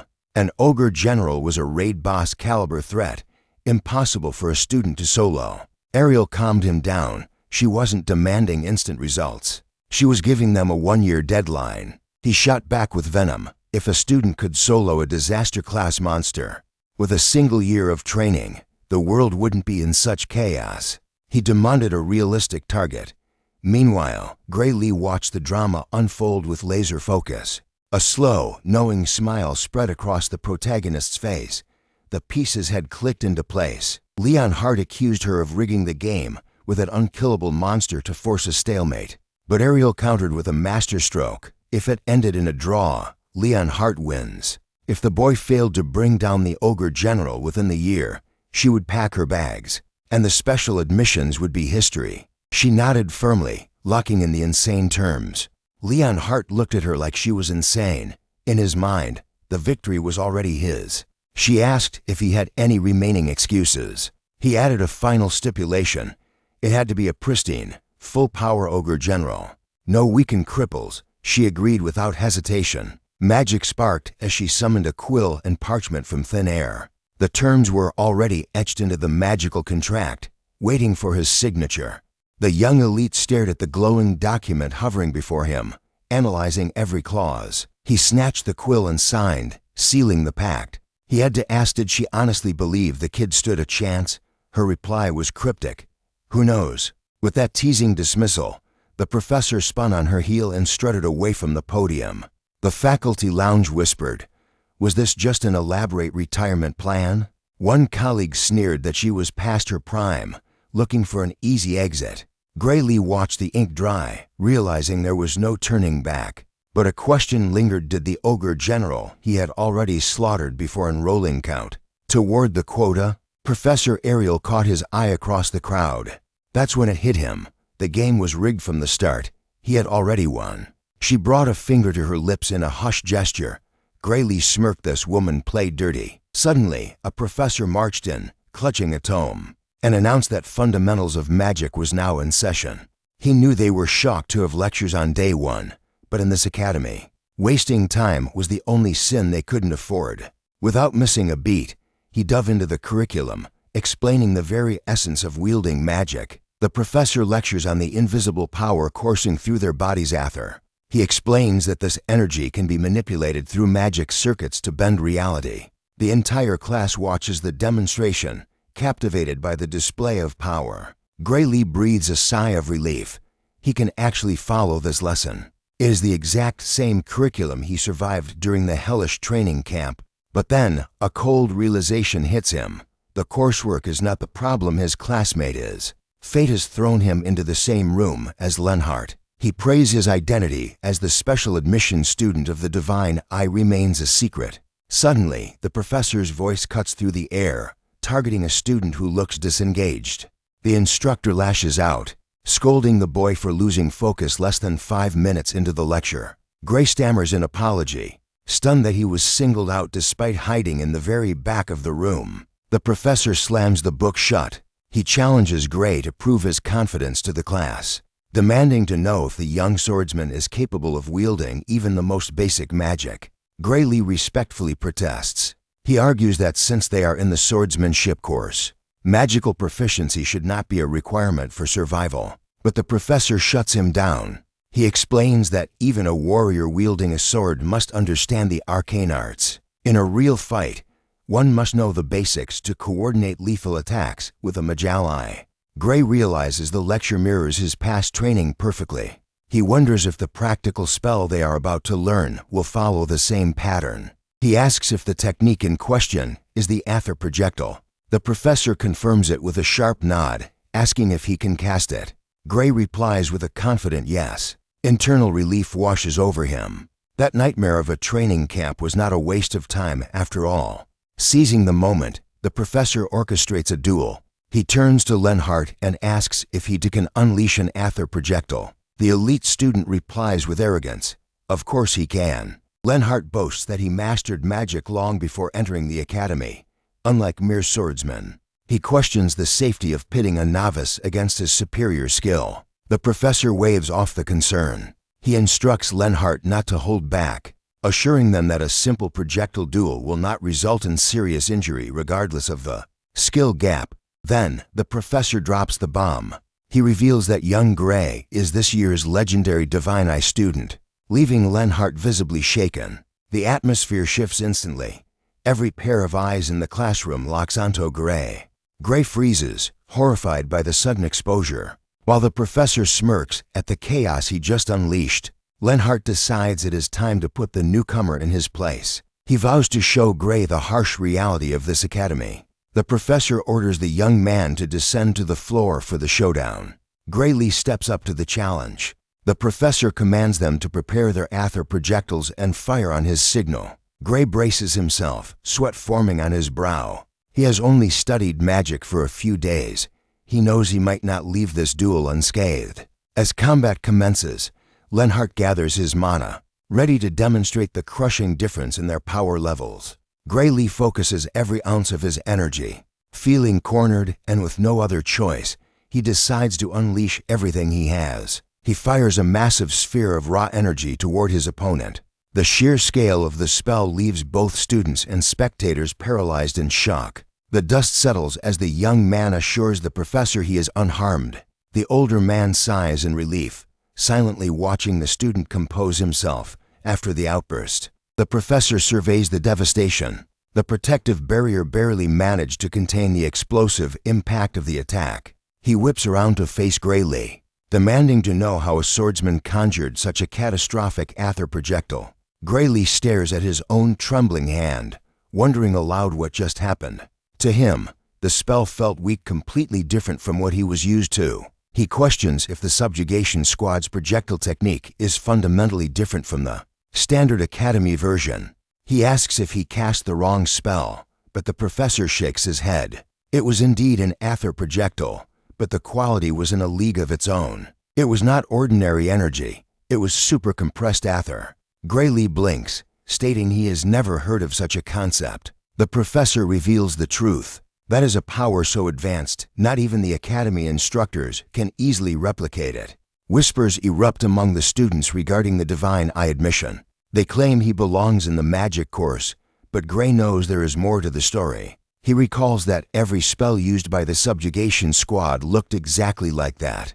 He had always believed he had zero aptitude compared to them. Graylee challenges the professors all while casting again. He claims that with enough practice, anyone could achieve this result. A smile creeps across the professor's face. Gray watches in confusion as the older man's expression shifts into a boisterous, open laugh. The professor's manic reaction leaves Gray completely bewildered. The instructor approaches, eyes gleaming. He insists the student transfer to the magic course immediately, declaring his talent there far outweighs his swordsmanship. But Graylee firmly refuses. He explains that he has always been told he is hopeless at magic. The professor counters instantly. Gray is a prodigy for using the aether compression technique at his age. He insists the previous evaluator was a fool and demands he switch majors. The class watches in stunned silence, shocked to see the notoriously strict professor heaping such high praise on a student. The older man points a trembling finger at Gray. He declares that ignoring this path would be nothing short of a crime against magic itself. The young man fights back a smile. However, the phrase aether compression triggers a dormant memory from his mysterious past. Inside a faded memory, a female instructor taps chalk against a blackboard, explaining the primitive understanding of the past. She details how humanity once lived in ignorance of life force, a blindness that made the proper wielding of magic nearly impossible. Her voice echoes in his mind, describing the ancient necessity of compressing ether and isolating only the fragments that harmonize with Ode. She chuckles at the recollection, finding their old methods amusing, but back in the present, Graylee snaps to reality and asks the professor about Ode. The elderly instructor stares back with a blank expression, completely baffled by the unfamiliar term. Seeing that genuine confusion, the young man confirms a critical fact. This timeline has not yet discovered the existence of Ode. The realization hits him like a lightning bolt. His knowledge belongs to a future that hasn't happened yet, forged in the fires of the subjugation squad. Professor Carlos cuts in, demanding he transfer to the magic course, but Graylee declines, knowing he must guard his secrets, and claims his heart belongs to the sword. The old man sighs deeply, visibly pained by what he sees as a tragic waste of potential. He admits defeat for now but leaves the door open, urging the young man to seek him out immediately if he ever changes his mind.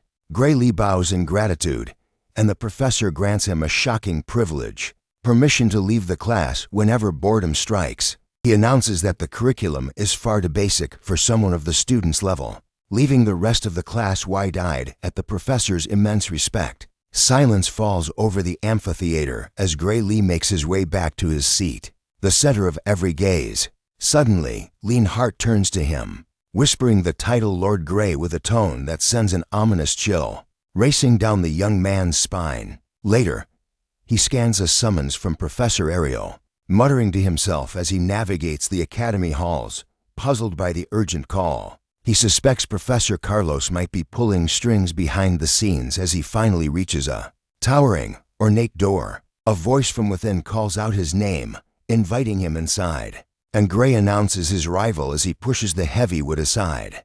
Without warning, a glint of steel flashes toward his throat. Sparks fly as he parries the lethal strike with perfect precision, his eyes locking onto the figure waiting in the shadows. Graylee realizes his body moved on pure instinct, and with his sword still raised, he demands answers from the girl now crouched on the floor. He holds his ground, unwavering, his gaze piercing through the tension to study his attacker.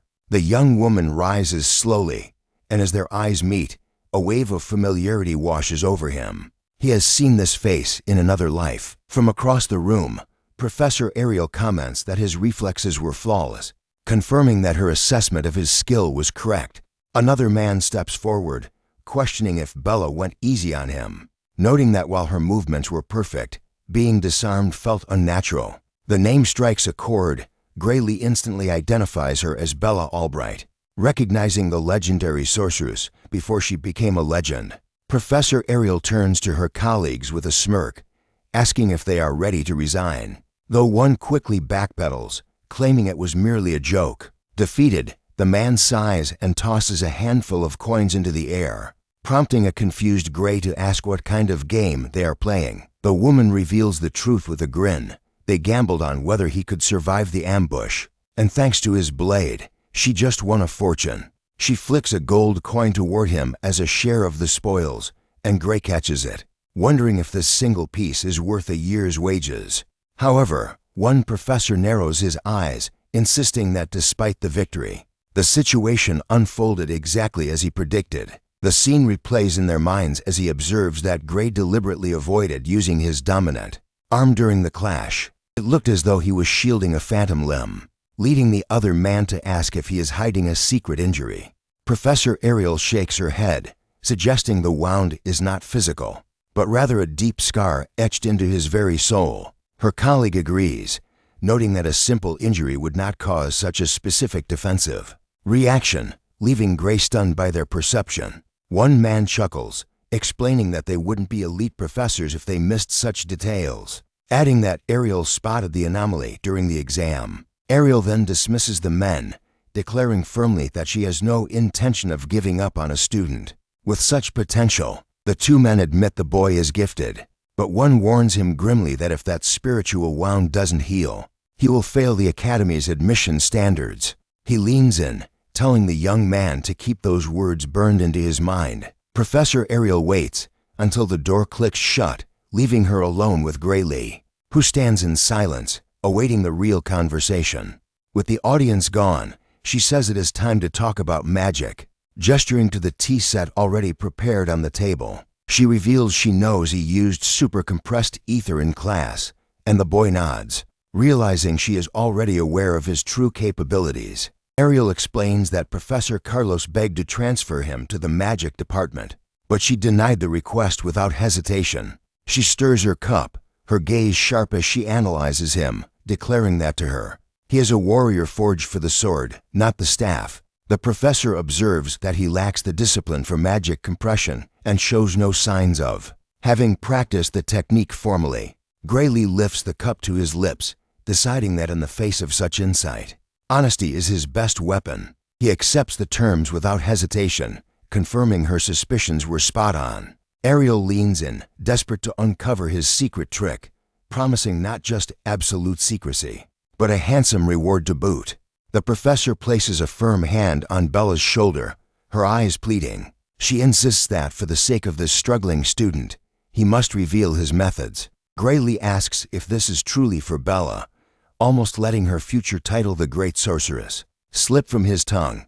Professor Ariel confirms the harsh truth. Bella is a prodigy in magical theory, but an absolute disaster when it comes to application. She delivers the final verdict with a heavy sigh. For some inexplicable reason, this brilliant young woman cannot use the standard compression technique to create super compressed ether. Graylee nods, mentioning he had heard rumors about Bella Albright being a notorious late bloomer. Now the pieces of the puzzle fit together, but Professor Ariel interjects with a sharp observation. According to Carlos, Gray didn't seem to be compressing ether at all when he unleashed that technique. Ariel raises the stakes, her voice dropping to a whisper. If Gray helps them now, Bella can avoid being transferred to the care of Professor Bradley.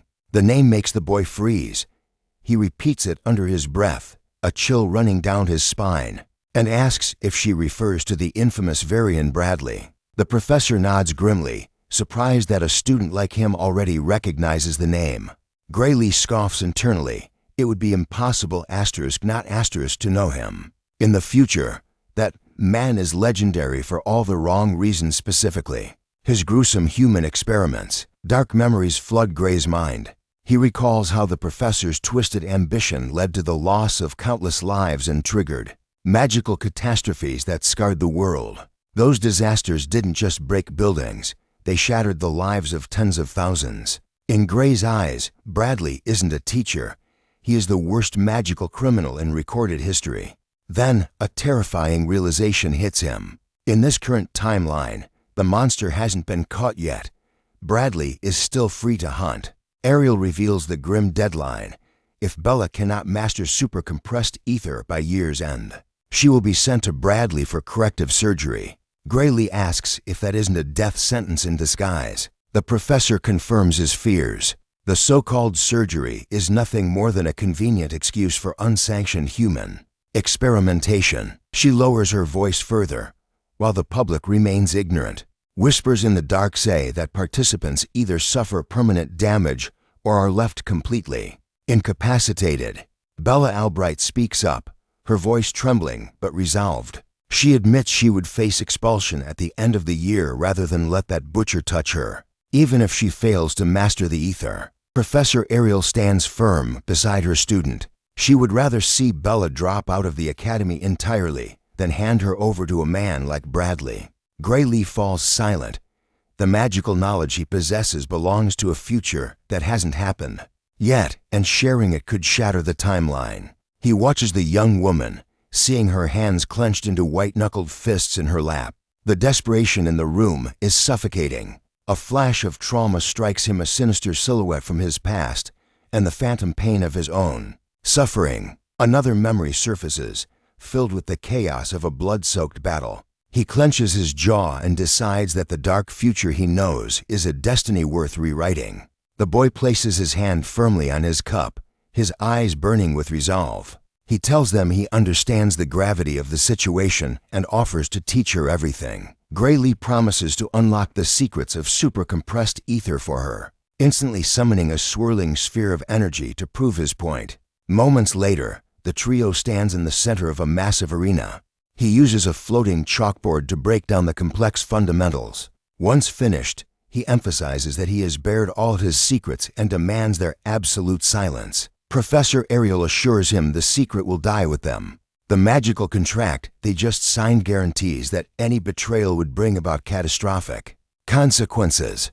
Gray turns to his two students, wiping chalk from his hands, and asks for their honest feedback on his explanation. Professor Ariel looks completely thunderstruck. She admits that the concepts he just laid out go far beyond anything she has ever imagined in her academic career. Bella chimes in, eyes wide with awe. She says the explanation was so perfectly structured. It felt like attending a lecture from hundreds of years in the future. She declares with certainty that merely hearing his theory has just advanced the history of magical science by at least a century. The boy holds back a smirk.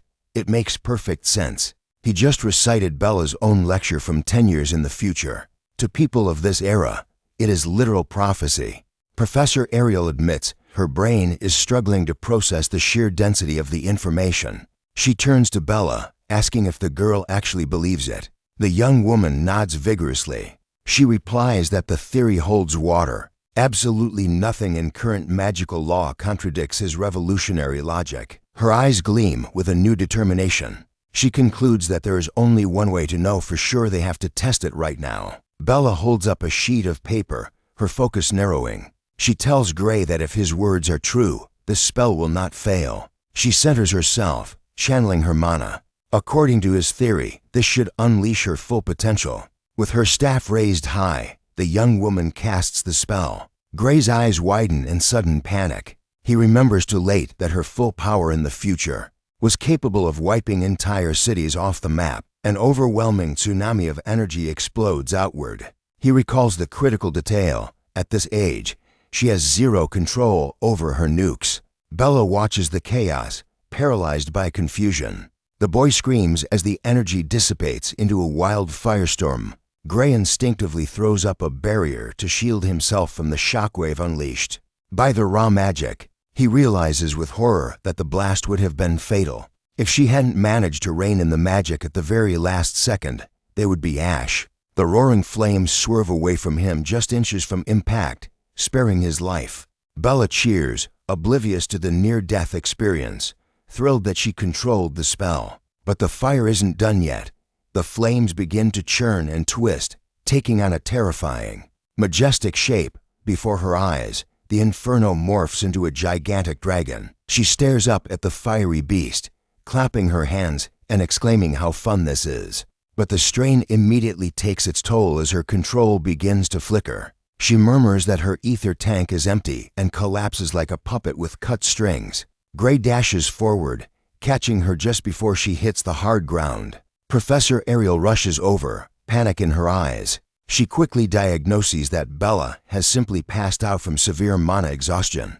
Graylee looks down at the future legend, sleeping peacefully in his arms. Ariel gazed at the display with sheer admiration, noting that seeing Bella cast a spell of such magnitude in mere seconds was nothing short of miraculous. Even in her sleep, Bella couldn't stop murmuring, amazed that the theory actually worked, and that she could now create super-compressed ether with ease. The professor offered a satisfied smile. Since Bella no longer needed the risky procedure, Ariel decided she would personally inform Bradley to cancel the operation. Professor Ariel couldn't hide her relief. Not only had they dodged a dangerous surgery, but Bella had retained absolute mastery over her magical control. Gray narrowed his eyes, zeroing in on that detail, and asked her to clarify if the surgery truly affected mana control. Her expression darkened as she explained. Bradley's procedure increased raw power, yes, but by forcibly tearing off a mage's limiter, it permanently shattered their control. A realization struck Gray. He wondered if that cursed procedure was the reason the sorceress from his past life could never tame her own chaotic magic. Ariel held up the contract, her demeanor shifting to business. Thanks to him, Bella had upheld her end of the bargain. Now, it was the professor's turn to pay her debt. She stepped toward him, declaring she would cast the restoration spell on his arm. Suddenly, glowing butterflies materialized from her palm, dancing around the young man. The luminous creatures converged on his injured limb, dissolving into a brilliant aura that completely enveloped him in healing energy.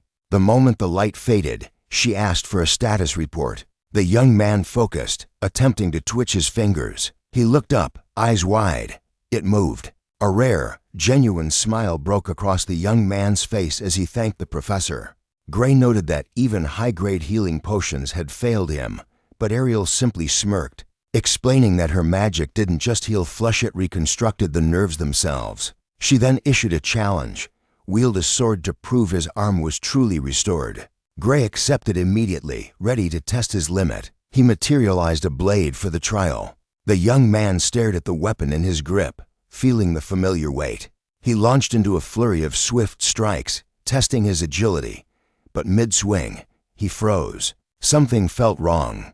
The young man lowered the blade, admitting his arm didn't move with its old fluidity. Professor Ariel sighed, explaining that while she fixed the nerves, magic cannot heal the wounds of a soul. She repeated the diagnosis, leaving the young man completely stunned by the concept of soul damage. Ariel admitted that modern academia hadn't proven the soul's existence, but she knew the truth. Slowly, she covered one of her eyes. With her special eye revealed, she claimed she could gaze directly into the essence of a person. The professor assured him that his soul was slowly recovering and would heal fully, provided he didn't push himself to the brink again. The young man stared at his hand, processing her warning. He asked if he needed to stop training entirely, but she shook her head. Normal exercise was fine, as long as he avoided the extreme. Then, her gaze turned sharp.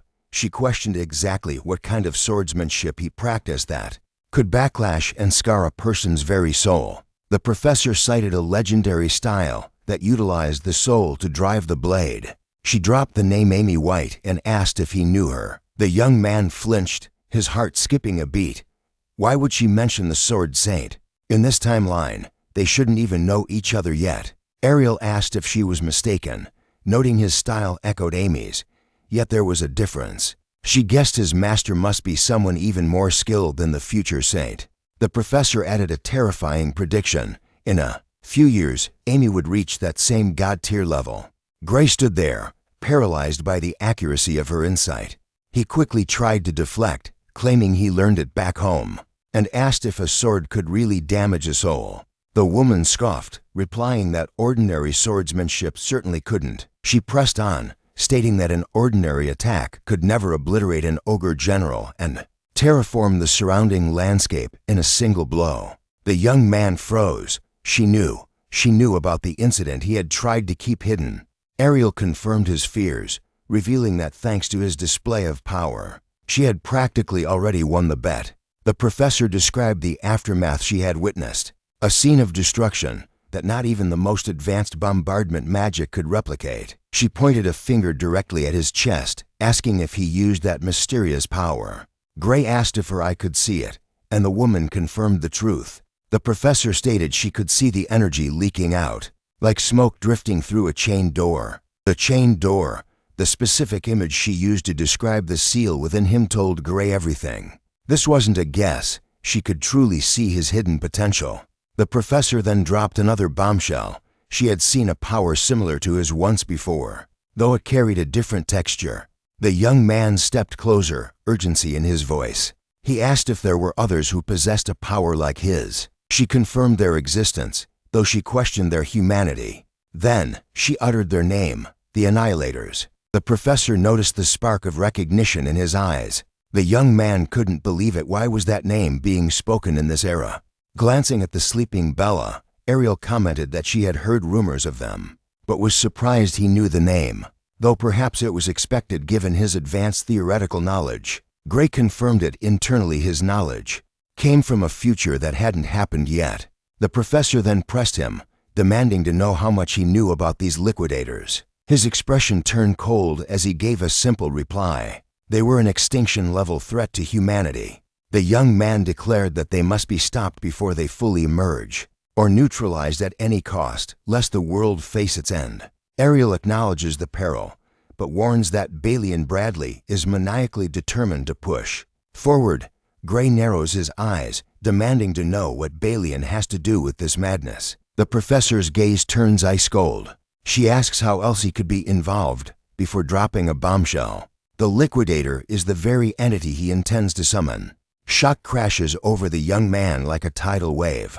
No one ever mentioned that the Liquidator was a monstrosity of human creation. Memories from the previous timeline flood his mind, specifically how the Academy acted strangely, almost as if they knew the exact coordinates of the Liquidator's arrival. The puzzle pieces click into place with terrifying clarity. Gray looks up at the professor, realizing the Academy might have been complicit in the summoning from the very start. Gray insists with burning urgency that the experiment must be terminated immediately, and Professor Ariel nods in grim agreement. However, she reveals the bitter truth: she lacks the authority to override another professor, and the higher-ups are deaf to her pleas. The young man demands to know the identity of these shadowy superiors. Ariel admits her hands are tied. Only a direct command from the absolute top can halt the madness. He grits his teeth, realizing the Academy's leadership structure is a tangled web of corruption far more complex than he anticipated. But a thought strikes him: surely the fact that Bradley is acting like a criminal changes the equation. Gray recalls the illegal experiments from his future memories, pinpointing exactly where the atrocities were committed in the other timeline. Gray declares that he knows the hidden location and they can catch the villain red-handed. But the professor shoots down the idea, warning that breaching a colleague's lab is a felony in itself. She cautions him that without undeniable evidence, they would be the ones thrown in chains, and asks if he holds any concrete proof right now. The young man falls silent, defeated by logic, and she suggests they bury the topic for the moment. He clenches his fist until his knuckles turn white, forcing himself to accept her precarious position. Ariel suddenly pivots the conversation to his dormant power, asking if he wishes to master it. Stunned, he asks if it's possible, as she mentions a specialist in unknown forces. The professor speaks a name that carries the weight of legends: Heathcote Longfellow. Gray's eyes widen in disbelief at the name Heathcote Longfellow, the mythical mentor who trained the Sword Saint herself. Professor Ariel smiles, knowing she hooked him, and offers to arrange a private session for the very next day. He accepts without a second's hesitation. Mastering this power was his sole reason for entering the Academy, and he can barely believe he found a lead so fast. The following day marks the beginning of his grueling tutelage under Professor Heathcote. Gray feels the weight of honor, receiving lessons from a master Yet he is baffled as to why their training consists solely of running through the forest. They traverse miles of dense woodland within the academy grounds. The professor barks at him for losing focus, ordering him to sprint until his lungs burn. Heathcote explains the philosophy. Only when the physical vessel is completely drained will the soul's power awaken. Until then, touching a sword is forbidden. As he pushes his body to the brink, the young man trusts there is a method to the madness. But anxiety about Balian's experiments gnaws at him. Doubt begins to creep in, making him wonder if he is truly doing the right thing by training well. Danger looms. 1 week later, Gray reports back to Professor Ariel. When asked about progress, he admits it's mostly cardio with minor swordplay. But he cannot deny his body feels significantly stronger. Ariel offers a knowing smile, commenting that such unorthodox methods sound exactly like Heathcote. Suddenly, a man bursts into the room, apologizes for the intrusion, and hands a sealed letter to Professor Ariel. Gray watches intently as she breaks the seal. The professor scans the contents in silence, her expression darkening. Before handing the ominous paper to him, he reads the message with mounting horror. Balian Bradley claims that although Bella obtained a similar power, she failed to compress it properly because her new ability isn't recognized as super-compressed ether. The correspondence states the surgical operation will proceed as originally planned. Gray crushes the letter in his fist, his voice trembling with rage as he declares this absolute insanity. The professor observes that Bradley seems hellbent on forcing the surgery, even though it is scientifically unnecessary. The young man asks why Bella can't simply refuse, but Ariel explains the contract is an iron chain. It cannot be broken unless Bradley himself voids it. Bella faces a cruel ultimatum: expulsion or the knife, but Gray refuses to let that nightmare become reality. The professor slams her hand on the table, eyes blazing, and asks for his assistance to expose the location of the lab and void the contract. A smirk touches Gray's lips as he reminds her of her own warning about the danger of acting without proof. Professor Ariel retorts that they will hunt down the proof. She claims she's putting faith in him, then corrects herself. Her special eye revealed his truth from the start. She confesses the depths of her ability. Her eye confirmed his honesty all along. She simply needed time to accept the reality of the situation. Gray stares back, understanding the trust she is placing in him. The professor turns to him with renewed resolve and asks him to lead the charge. She vows that together they will drag Bradley's crimes into the light. Gray finally reveals the target, a hidden lab in the mountains near Turu village. Recognition flashes in the professor's eyes as she recalls that Bradley indeed holds an authorized academy facility in that region. The young man questions why a criminal would use an authorized lab. Ariel explains the terrifying logicate is the perfect hiding spot, hidden in plain sight where no one would dare look. Besides, there is an unspoken rule in the academy. No professor would ever dare to interfere with the sanctuary of another's laboratory. Graylee concludes that getting the evidence is the only path to victory, making a break in their best option. Suddenly, a sharp knock echoes against the door. Hearing Bella Albright's voice, the professor commands her to enter. The young woman steps inside, clutching a letter like a cursed object, and announces she has received a message. Professor Ariel takes the envelope, her eyes narrowing as she prepares to uncover its secrets. She tears it open and reads the contents. With a calm demeanor, she tells the girl to rest easy, promising to handle everything personally. Bella and Gray exchange glances, utterly confused by her composure. The young woman's voice trembles as she asks if the professor intends to face the monster. Varian Bradley, alone just for her sake. Ariel responds with nothing but a faint, enigmatic smile. Her next words radiate absolute power. She declares that she alone is enough to bring the entire situation to its knees. Bella and Gray stare at her, stunned by her unwavering confidence. Gray steps forward, refusing to stay behind, and insists on joining the mission. Bella steps up beside him, her voice firm as she claims this burden belongs to her. The professor cuts them off sharply. She reminds them that Bradley is not just a teacher, he is a predator, a dangerous individual who plays by no rules. She refuses to let them walk into the jaws of death. However, the young man argues that her safety is exactly why they must go, offering his own power as a shield. He plays his trump card, adding that as her student, his academic life would be over if she were to vanish without a trace. Gray pleads for the right to carve their own destiny. The professor stares them down, her gaze piercing through the reflection of her monocle. She realizes their resolve is made of iron. They would follow her into hell even if she forbade it. Ariel finally agrees to take them, but she binds them to a single condition. Her voice turns stern as she demands that survival is their only priority.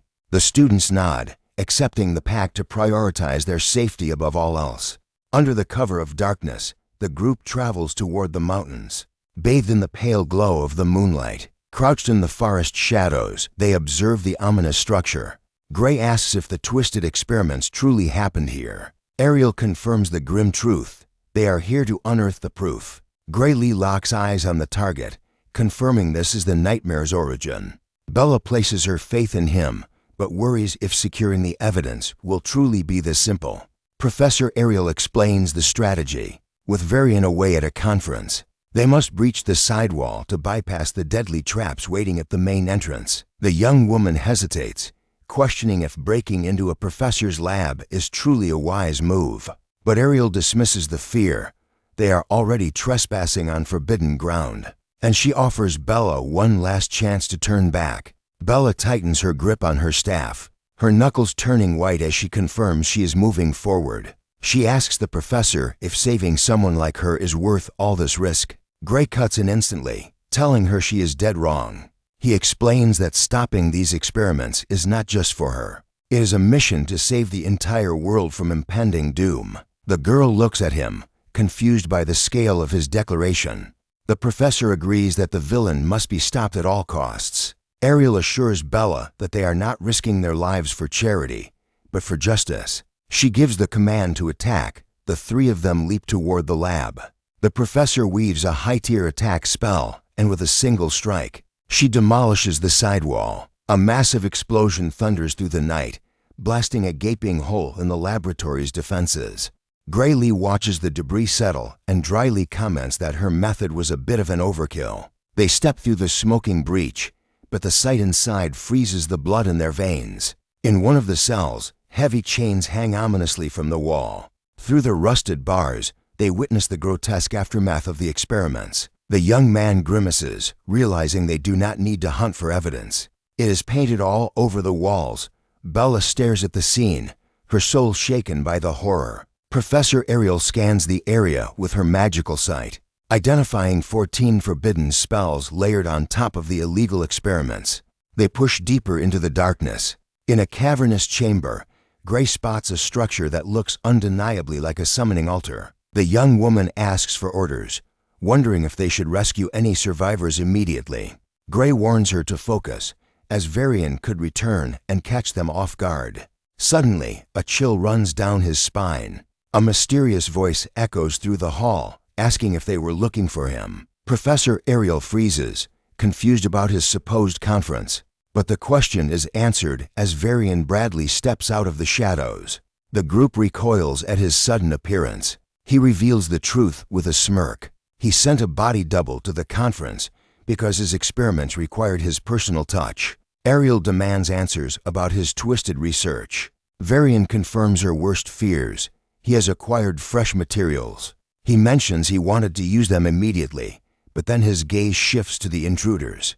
Professor Varian declares that his plans have suddenly changed. The three of them prepare for battle. Varian studies them through the glint of his glasses, commenting that he was just in need of subjects with higher magical potential. Varian admits he is impressed they found his hideout, but assumes their little discovery is still a secret from the academy. His voice drops an octave as he points out the obvious. If they were to vanish right now, no one would ever suspect him. The student challenges his insanity, but Varian Bradley simply laughs, claiming their sacrifice will expand the very limits of magic itself. With a twisted smile, he states that letting them leave is impossible. Instead, he will ensure their bodies are put to magnificent use. Suddenly, magic erupts. A massive explosion hurtles toward Varian, slamming into the hallway with devastating force. It is Bella Albright, She fires the spell with her staff, eyes burning with determination. As Professor Ariel watches her student strike the first blow, as the dust settles, Varian deems the display of power magnificent. He turns to the group, a twisted smile on his face, repeating that it was truly magnificent. Varian's energy manifests around him, thick and suffocating. He comments that the divine Ariel is still in top form, and that the special admission student possesses exceptional talent. Varian then decides perhaps he should take a closer look at the divine I's other recruits. He confronts them from a distance, his voice dripping with arrogance as he questions a student's audacity to attack a professor. Bella fires back instantly. She declares it is better to confront him than be defeated, even if she has already lost her chance. Professor Ariel announces their retreat, stating they already have the proof they need and the Academy can handle the rest. But Varian laughs. Did they really think he would let them leave? Unleashing his power, a devastating wave of energy surges directly toward Bella. Professor Ariel steps forward, desperation in her eyes, to intercept the attack with a barrier. Behind her, Professor Carlos screams her name in terror, but Varian Bradley claims it is useless. This is the fruit of his research, the flame of gluttony. He explains with a sinister grin that it is a fire that devours defensive magic, turning the opponent's very defense into its own fuel. Professor Ariel watches in horror as he remarks that its only drawback is the exorbitant cost of the rare material needed to conjure it. The professor's barrier begins to shatter like glass. Then, her mana breaks completely. She is thrown backward by the brutal impact, but another defensive magic appears, stopping the advancing flames in their tracks. Bella Albright takes a stand, determined to protect the group. Ariel urgently instructs her to take the spell memory bag to Gray. She says that if Hefko Longfellow sees it, he will know exactly what to do. Bella ignores the order and stomps her foot hard on the ground. A large spherical barrier expands instantly, protecting everyone from Varian's attack. Professor Ariel questions what Bella Albright is doing, screaming for her to flee while she still can. But Bella refuses. She points out that the professor's barrier is breaking, and declares she will handle the situation herself. Ariel reminds her of the promise they made that she should put her life first. She warns that Varian's magic cannot be stopped with standard defensive spells. The professor's barrier shatters completely. Then, Bella simply says it is all right. Her magic clashes directly with Varian's attack in a blinding flash. She explains calmly that his spell isn't actually that strong.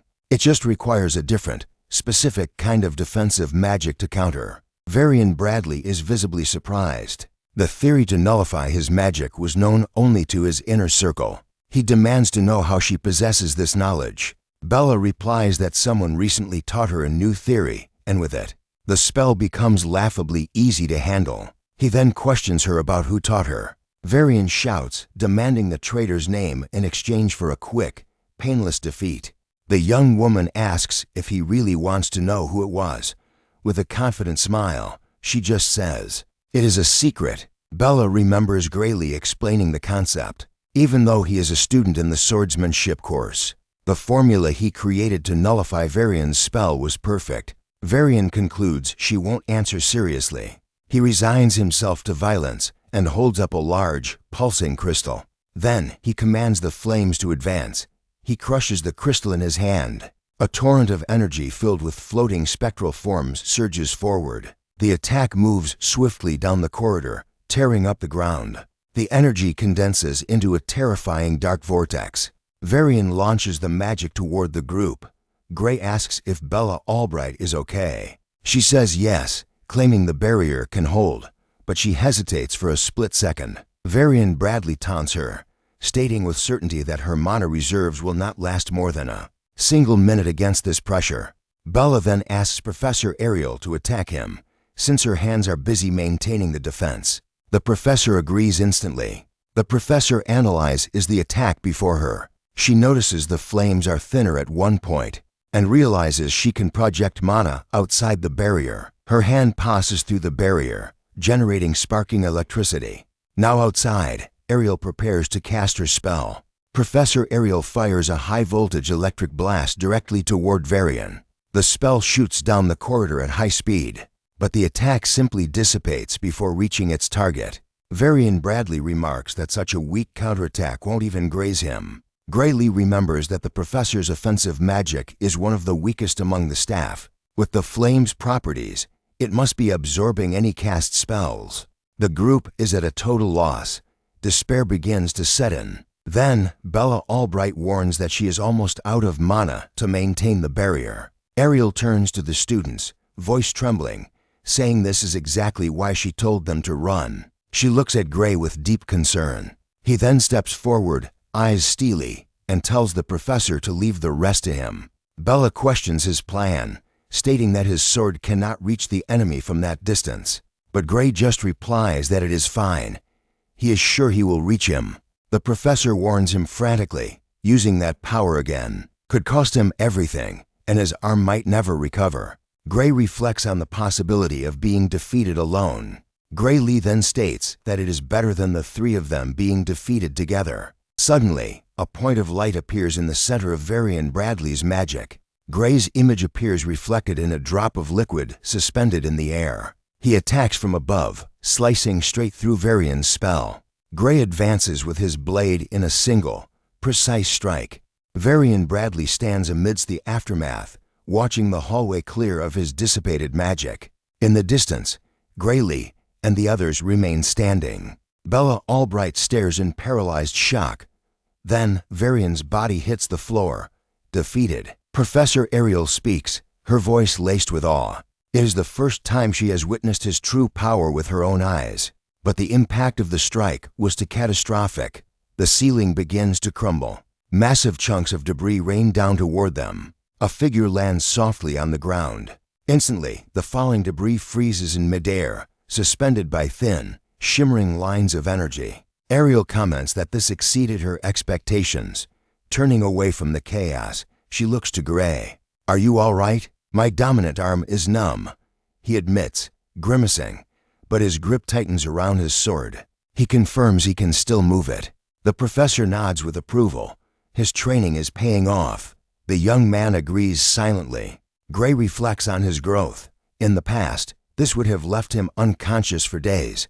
Now, it is merely a sore arm. He recalls the brutal training under Heathcote Longfellow, who pushed him to burn every ounce of strength. Professor Ariel watches him, silent and calculating. She steps closer, gratitude in her eyes that they survived. Yet, she regrets he was forced to use that asterisk power.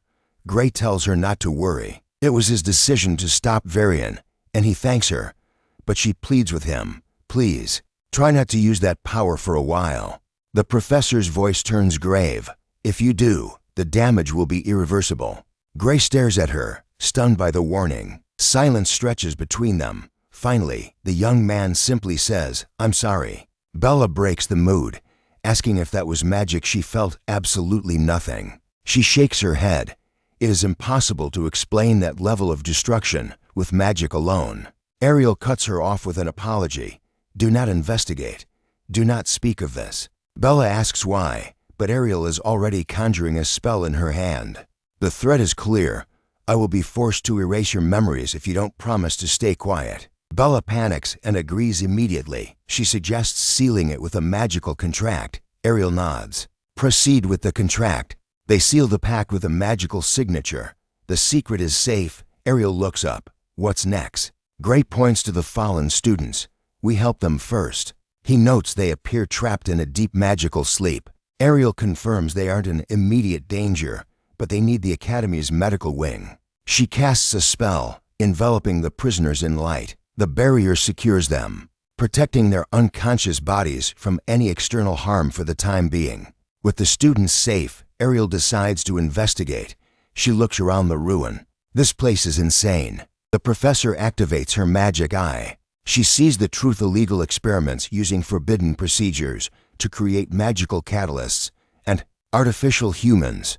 Horrifyingly, these methods were used to forcefully enhance a person's magical abilities. But she sees no trace of the Liquidator. It must be in another facility. Graylee senses something strange in the air. This is the exact spot where thousands died in his past life. He remembers the deadly miasma rising from the earth itself. Ariel notices his expression darken. What's wrong? Bella calls his name, finally grasping the terrifying gravity of the situation. Gray wonders aloud, could there be something beneath us? Underground, he suggests, secret passages. Professor Ariel pauses, considering the possibility. She scans the floor with her magic. I see no hidden passages. She focuses her sight again, pushing her perception to the limit. Suddenly, she freezes. Wait, she walks over to Varian Bradley's fallen body. The professor kneels, inspecting the ground where he fell. It's faint, she whispers, but I sense traces of short-range teleportation magic. Ariel calculates the distance. The destination is about 300 meters down. Gray frowns. Can we reach that deep? I can use a teleportation gate, Ariel confirms. She looks at them. Let's give it a try. Snap. A massive magic circle erupts on the floor, surrounding the entire group in arcane light. If there's nothing there, we drop into solid earth, she warns. The circle activates with a massive surge of energy. Everyone looks down through the portal and gasps, stunned. A massive city lies entirely underground. Even Professor Ariel is shaken. A space this vast, hiding beneath the academy? Bella feels it instantly, a tremendous surge of ether flooding from all directions, pulling toward one specific point. She points to a colossal circular building in the city's center. Ariel realizes the truth. That isn't just ether. It is a different kind of power, far greater than anything she has ever seen. Graylee asks the terrifying question, is it what I think it is? The professor confirms his worst fears. Emanating from that central building is the power of the Liquidator. The group moves out, approaching the massive circular structure in the heart of the underground city. They enter the silence, and there, at the end of the hall, a large sealed door awaits them. Ariel confirms the energy signature is radiating from this location, but the Liquidator is nowhere to be seen. She reaches out to touch the heavy door. Bella panics, asking if they should really be tampering with it, but the professor remains calm. She pushes the door open, revealing it is completely void of power. Bella Albright realizes the truth. The door was never the seal. It was merely a symbolic placement for the ritual. Ariel nods in agreement. The power doesn't come from the entrance. She points to the humming machinery around them, revealing the true source lies within the magical apparatus.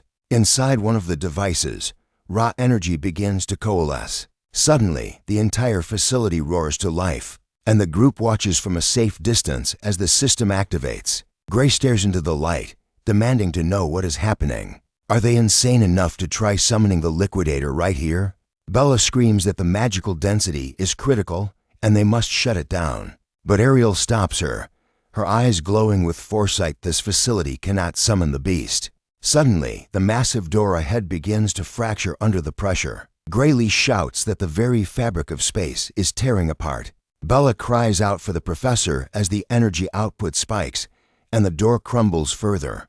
Gray and Bella stand frozen, unable to comprehend the chaotic scene unfolding before their eyes. Professor Ariel speaks with chilling calm. She reveals that she already sensed the energy stabilizing within one of the containment units. She explains that these devices do not summon the Liquidator. Instead, they tear open a micro-rift to its dimension, siphoning the substance that now gathers on the ceiling. Ariel drops a bombshell revelation. The core required to crystallize this overwhelming power is nothing less than human life energy. She estimates the ritual has already consumed the equivalent of 10 human souls. The missing people they saw earlier were all fuel for this machine. Bella is horrified, asking why anyone would commit such atrocities for power. The professor looks at her sharply, asking if she truly didn't recognize it. The professor refers to the terrifying black flame that Varian wielded during their death match. She explains that the crystal enhancing his flames is the prototype. This is what the catalyst looks like in its raw, completed form. But her warning turns darker. The catalyst isn't limited to fire magic. If they succeed in mass-producing this, the destruction they could unleash is unimaginable. Ariel then notices the spatial fractures on the door are beginning to heal and fade. Gray wonders if Varian failed to summon the Liquidator on purpose. The professor admits she is unsure if it was a lack of intent or a lack of ability. She concludes that the spatial warping equipment was pushed to its absolute breaking point. This result was the maximum limit of their current technology. Bella Albright stares at the machinery in awe. She comments that this apparatus is priceless, having never seen such precise, high-tier spatial magic. Professor Ariel agrees grimly. Building just one of these units would bankrupt a small nation. Yet, this organization possesses 8 of them. Bella suggests it might be the work of the Discar Empire. But Ariel immediately shoots down the theory. She explains that while the Empire is the largest superpower, even they lack the advanced magical research capabilities to construct something this complex. Bella asks who else could possibly have the resources. Then, the realization hits her: an organization with research power surpassing even an empire. Graylee steps forward, speaking the name they all fear. It has to be the World Union Academy. The accusation leaves Bella completely stunned. Ariel confirms Gray's suspicion, stating that no other entity on the planet has the budget or scale for this. A heavy, suffocating silence falls over the group as the betrayal sinks in. The young woman trembles, asking how the Academy could be behind this when their sole purpose is to protect the world from extinction. The professor sympathizes with her denial. It is a hard truth to swallow, but she reinforces that no other group is capable of such a technological feat. Gray clenches his fist, arguing that the entire Academy cannot be the enemy. The majority must still be on the side of justice. He recalls the timeline before his regression. The Academy's forces stood on the front lines against the apocalypse. He refuses to believe the institution itself is evil. Professor Ariel nods, agreeing with his assessment. She believes the general populace of the Academy acts for humanity's survival and would never sanction experiments with such horrific costs. However, the Academy is a labyrinth of secrets, with countless facilities and researchers. Almost no one knows the full picture of what happens in the shadows. The memory of the Grand Hall flashes in their minds, a symbol of the Academy's vast and terrifying reach. Ariel adds that whoever backed Varian wielded immense influence. He was merely a puppet.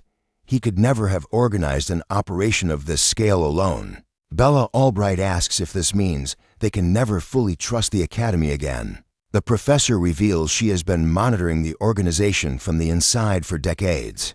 She confirms their worst fears. The World Union Academy is definitely not an ally that can be trusted blindly.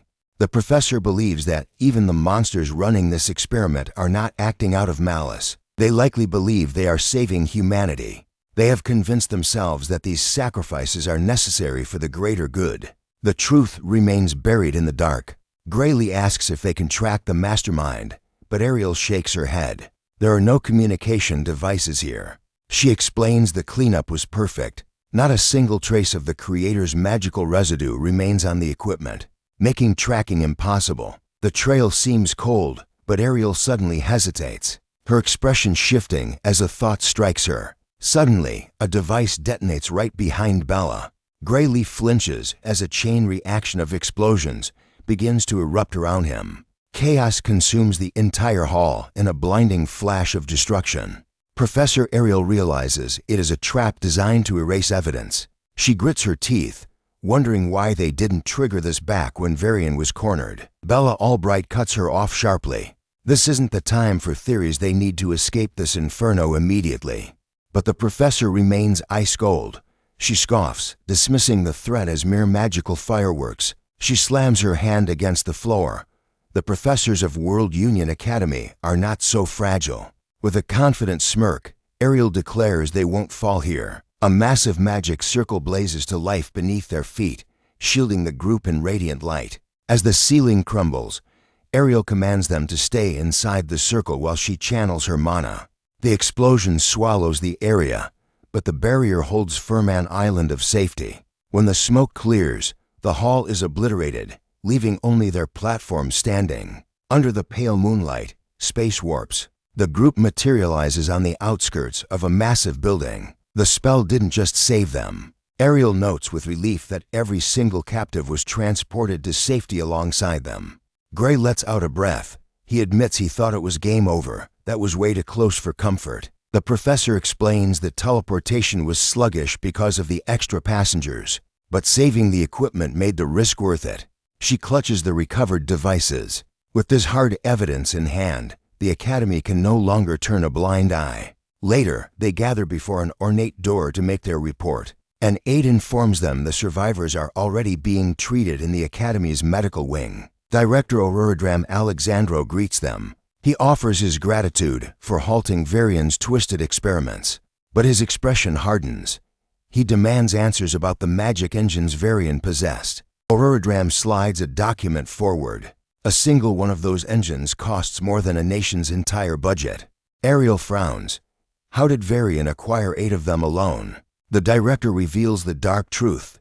The equipment is stolen property. They vanished during a transport mission. The cost wasn't just money. 78 agents lost their lives that day. The revelation strikes the room like lightning. A cold memory from 15 years ago surfaces in Ariel's mind. The director nods grimly. That lost cargo held these very engines, and he knows exactly who took them. He drops the name like a bomb. The Reapers. He asks if the students have ever heard of them. Graylee identifies them instantly, the world's largest criminal syndicate. Bella adds with venom that they are parasites who always resurface. Her voice trembles with suppressed rage. Bella Albright reveals that the Reapers are the ones who murdered her parents. Auroradram sighs. You can dismantle them, but they regenerate like a disease. No one knows their headquarters or their true leader. He adds a chilling statistic. It is whispered that over 78% of all fatal crimes lead back to them. The director wouldn't be shocked if Reapers are already walking these halls. But identifying them is impossible, and the Academy refuses to purge them. Gray frowns, confused. How can the Academy sit idle with known criminals infiltrating their ranks? Ariel explains the harsh reality. This is the Academy's new way. Talent grants immunity. Strength justifies everything. Auroradram agrees. To the Academy, a criminal record means nothing against raw power. Bella finds it absurd. Evil must be punished. The director shares her sentiment, but his hands are tied. The higher-ups do not share that view. She snaps back. Isn't he the director? He smiles bitterly. He is merely a subordinate in the grand scheme. He is the face of the institution, but his power is an illusion. He asks if they dare to know who truly holds the leash. Bella and Gray stare intensely, waiting for the answer. But the director gives only one piece of advice. Get stronger. Prove your worth. Climb the ranks. Only deep within the Academy's inner circle will the true secrets be revealed. Auroradram lowers his voice. He cannot name names, but a certain veteran shapes this world, including the policy that welcomes monsters. Gray asks the ultimate question. If they became stronger than this shadow ruler, could they change the Academy? The director nods. Perhaps. He finalizes the lesson. In this place, strength is the only law. Gray and Bella clench their fists, determination burning in their eyes. Auroradram watches them leave with interest. He knows the truth. Professor Ariel couldn't have defeated Varian alone. The math doesn't add up. The victory belongs to one of those 2 students. Ariel's divine eye hasn't lost its touch. Auroradram smiles, eager to see what kind of monster she is raising. Later, Graylee walks the Academy corridor alone, the shadows stretching long. He grips his wrist, staring at the hidden mark. If power rules this school, then so be it. To crush the executives and uncover the truth, he must become absolute. One thought consumed him. He needed absolute power. First, he had to focus on becoming stronger. Out of nowhere, a student lunged. Gray barely had time to process the chaos before bam. A direct kick slammed into him. Skidding across the tiles, Gray absorbed the kinetic energy. He stabilized instantly, crossing his arms in defense. Tougher than you look, the attacker scoffed. Gray glared back. What is your problem? The student's eyes narrowed with indignation. You walk around like a king, he spat. But you're just a special admission reject. You don't belong in these halls. Gray didn't flinch. You looking for a fight? That's the first time anyone's actually had the guts to hit me here. I'd love to finish this, the bully sneered, raising a hand. But he froze. Behind Gray, a terrifying presence had arrived. Professor Ariel. Great, reject number 2, the student muttered. See? He smirked, turning on his heel to escape down the corridor. He threw a fake apology over his shoulder. Surveillance cameras. Can't get too close, you know? A defiant grin twisted his face. I'll send someone else soon. Then he dropped the name that explained everything, Varian. Professor Ariel stepped up to Grayly. Report.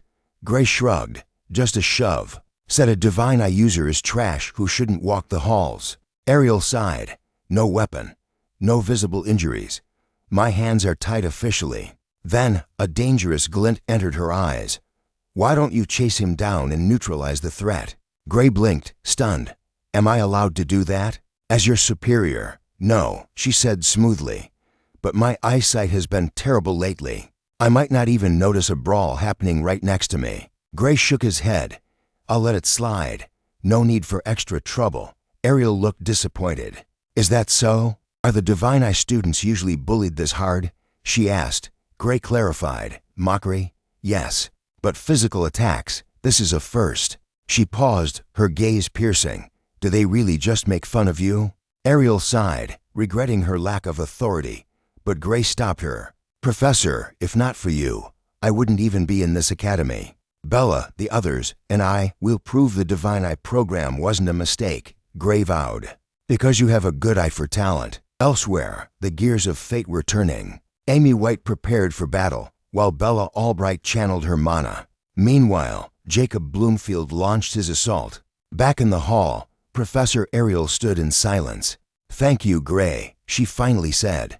But don't act like an outsider. Her voice dropped. Out of everyone in the Divine Eye group, I expect the most from you. The others will reach the top tier, she admitted. But when I met you, I saw someone who could surpass humanity itself. That's a heavy comparison, Gray replied, meeting her intense gaze. Walking away, his mind raced. The mastermind behind Varian. They hadn't given up on summoning the Liquidator. In the previous timeline, that monster was invincible. That's why he returned. To ensure he could destroy it this time. The fate of the entire world rested in his hands. The scene shifted to the massive, imposing Colosseum within the city. Later, in the training hall, fencing class today is live combat, the professor announced. Pair up according to the list. Gray Lee scanned the room. I'd better be on my game today. One slip up, and the trash talk against the Divine Eye admits starts all over again. He thought, I need to prove I can hang with the regulars. He steeled himself. Then, his eyes found his name on the board. Partner, Leon Hart Appias. Leon Hart, top student in the fencing course, the strongest first year in the academy. I paired you by skill level, the professor claimed. Treat this like a fight to the death. Similar skill, Gray scoffed internally. How does a special admission reject get matched with the #1 student? He already hates us Divine Eye students. After that hallway incident, he's probably dying to crush me. Grayly, a voice boomed from behind. Leon Hart stood there. Looks like we're partners. He grinned. Becoming top of the class was worth it. Just to fight Lord Gray. Leon Hart stepped closer, aura flaring. I've trained harder than anyone. Now, witness my true swordsmanship. Gray felt the intensity. That smile wasn't friendly. He was savoring the chance to legally destroy Gray in an official match. Center of the arena. The instructor raised a hand. Are you ready? Begin. Leon Hart exploded forward. Here I come. Gray barely raised his blade to block the first strike. Clang! Steel sang against steel. The pressure was immense. Leon Hart's blow sent Gray sliding back. The swordsman didn't let up. He focused, unleashing a vicious follow-up. Gray managed a desperate parry. Sparks flew. Gray gripped his hilt with both hands, muscles straining to resist the crushing force. You're strong, Leon Hart laughed, raining down blows. Hard to believe you're not a normal admit. Gray gritted his teeth, blocking the barrage of attacks. Gray gritted his teeth, realizing the brutal reality. Even with both hands gripping the hilt, he couldn't match the sheer brute force crashing down on him. He analyzed his opponent in a split second. Leon Hart's swordsmanship was a standard imperial style, but it had been honed to a terrifying level of perfection. The swordsman took a menacing step forward. Gray's mind raced for someone living their very first life. This kid was an absolute monster. Steel clashed across the arena as other students sparred, but all eyes were glued to one duel. A spectator gasped, unable to believe that Gray was actually matching the academy's top genius. Blow for blow. Leon Hart grinned, looking like he could fight for days without breaking a sweat. Gray, however, felt his stamina draining like water from a cracked cup. If it weren't for Professor Hefko's hellish training regime, Gray knew he would already be kissing the dirt. How is he not even panting? Gray wondered, his own lungs burning. He realized he was running on fumes. He had to end this fight right now. The professor's words echoed in his memory. Fight as if it were real combat. Gray's expression shifted from exhaustion to cold calculation. Leon Hart raised his sword for the finisher, but Gray twisted his body, barely dodging the lethal arc, and leaned back, planting a hand on the ground for stability. Leon Hart's eyes widened in shock at the unorthodox movement. From that low stance, Gray didn't strike with his sword. He swept a vicious kick straight into his opponent's leg. Balance shattered. Leon Hart tumbled through the air, confusion written all over his face. Gray watched him fall with the cold focus of a predator. Leon Hart realized too late. His opponent was treating this as a war, not a game. But the genius refused to yield, tightening his grip on his sword with a silent scream that he could not afford to lose. In the blink of an eye, the tables turned. Gray stood towering over him, the cold tip of his blade hovering inches from Leon Hart's throat. The duel was over. Gray retracted his weapon, extended a hand to the fallen genius, and calmly declared it a draw. Leon Hart took the hand, pulling himself up, but shook his head. No, he admitted heavily.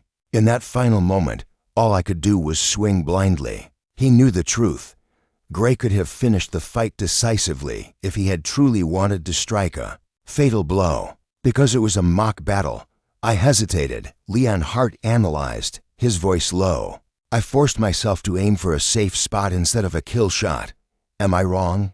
Gray nodded solemnly, even with protection spells. Aiming for vital points in a practice duel is reckless. You made the moral choice. Perhaps Leon Hart sighed. His pride stung. But in a real fight, that hesitation means I lost. He bowed his head in gratitude. I finally understand the difference between swordsmanship and survival. Fighting isn't just about the blade. Gray shrugged, admitting it was a dirty trick for a fencing class. But Leon Hart cut him off, insisting that since the instructor demanded real combat, there are no wrong tactics, only survivors. Fire returned to Leon Hart's eyes. He stepped forward, raising his sword with renewed determination. One more round. Seriously, Gray thought, sweat beading on his forehead. He knew he only won because of the surprise factor. In a straight-up clash of technique, Leon Hart would crush him. Suddenly, a sharp voice sliced through the tension. Hold it right there. A dissatisfied student stomped forward. Combat training or not, nobody said you could use cheap kicks in a sword fight. He sneered at Gray. How did a special admission charity case get paired with the top student?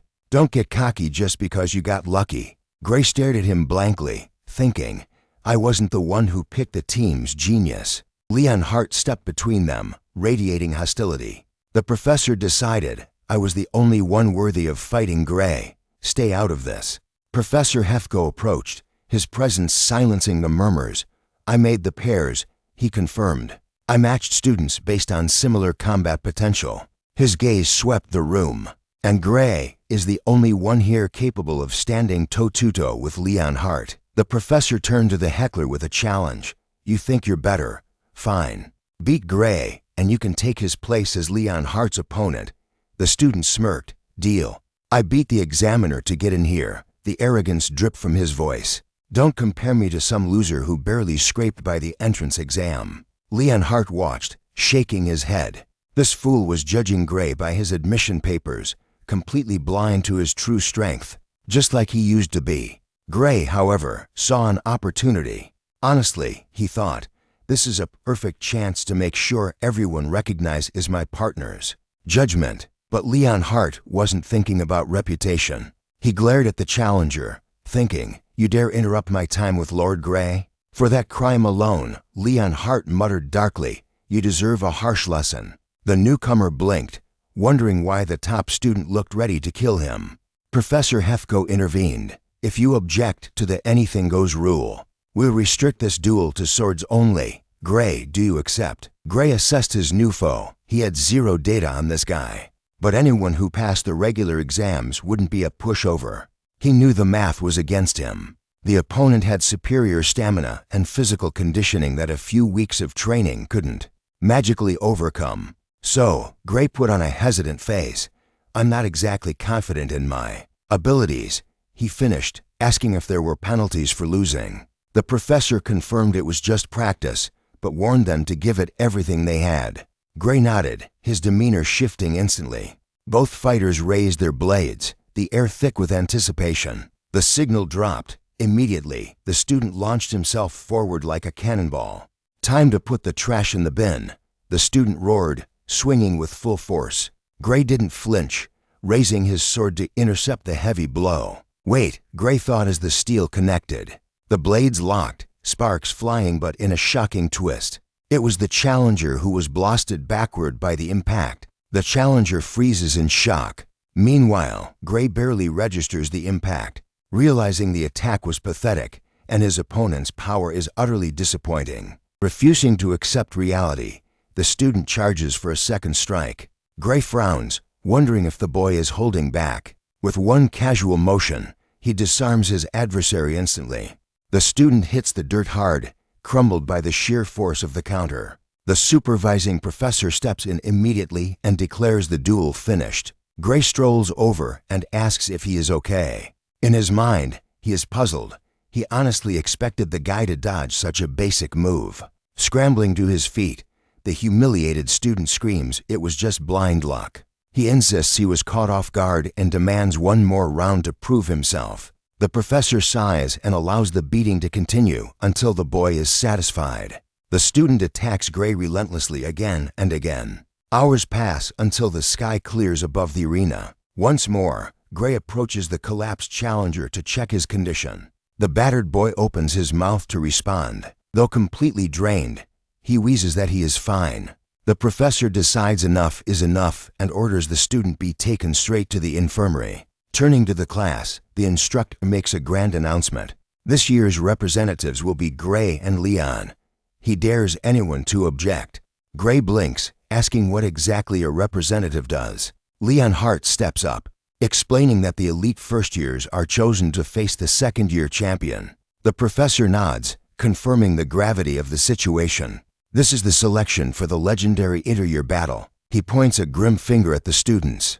The first years have suffered defeat 35 times in a row. But looking at Gray, the instructor hints that this year might finally break the curse. Gray is baffled by the 35 consecutive losses. He asks if the power gap between a single grade level is truly that insurmountable.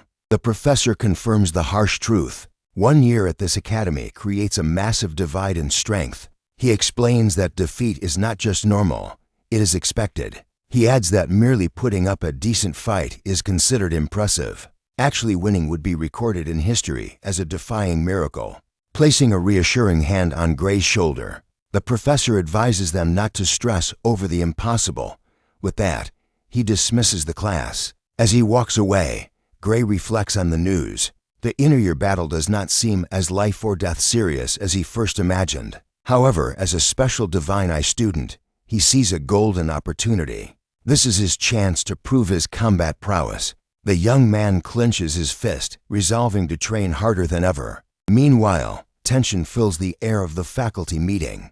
The final item on the agenda is Professor Budra's proposal. Professor Ariel steels herself and confirms she is listening. Budra, a heavyweight from the magic department, drops a bombshell. He formally proposes that the Divine Eye student, Amy White, be expelled immediately. Ariel shoots back, reminding him that she is responsible for the Divine Eye students.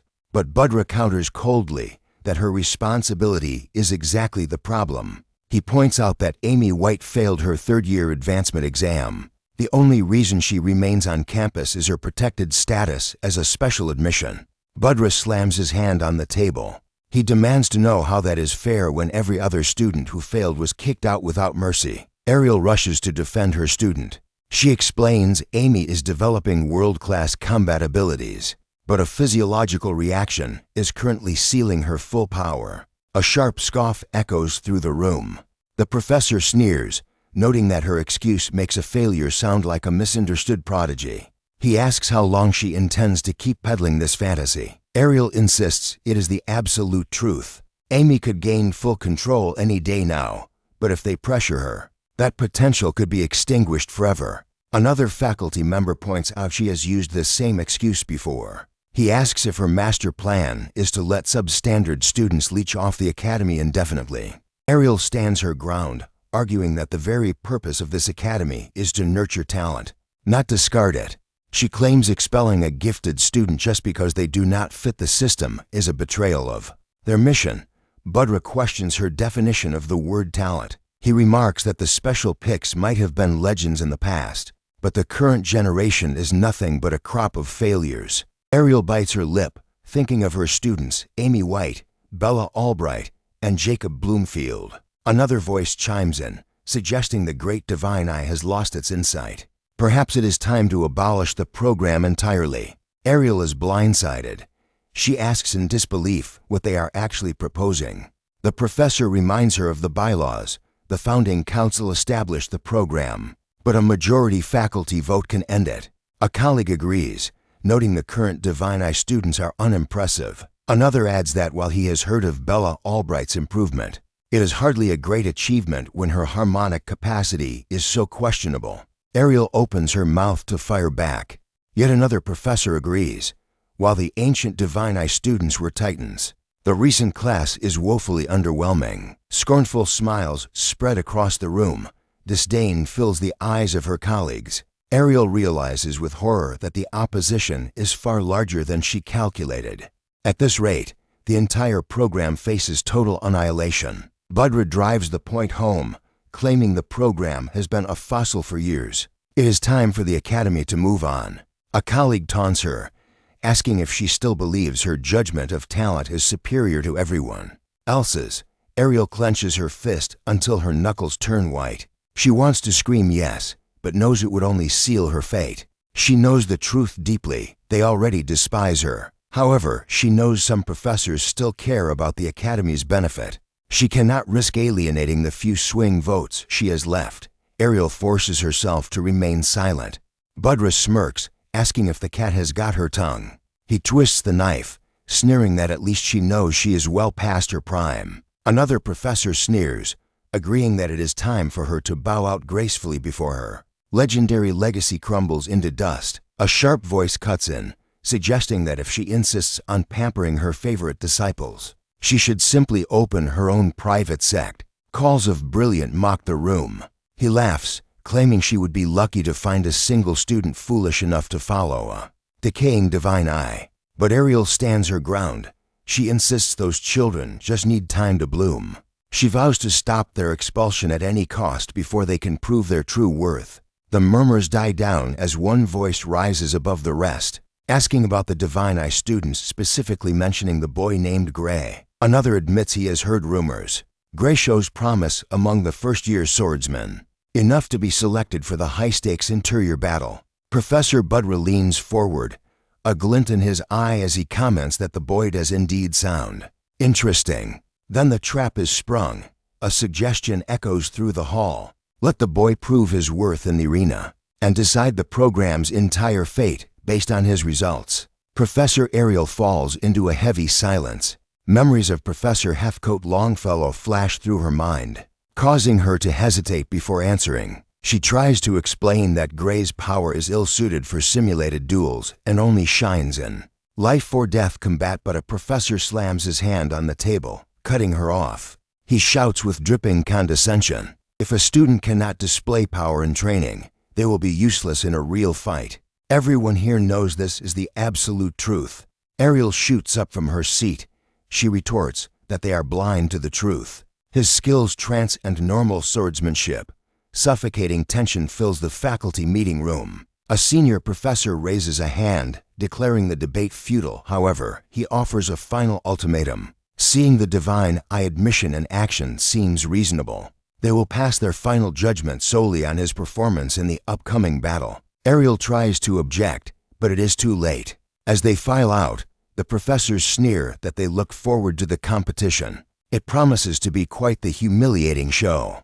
Professor Heathcote Longfellow exits the room without a word, leaving a cold silence in his wake. Alone in the empty hall, Ariel slumps back into her chair. She whispers apologies to the air, cursing her own weakness, before her thoughts drift to Gray. His power is useless in simulations, and he needs more time. She knows deep down that what she is hoping for borders on the irrational.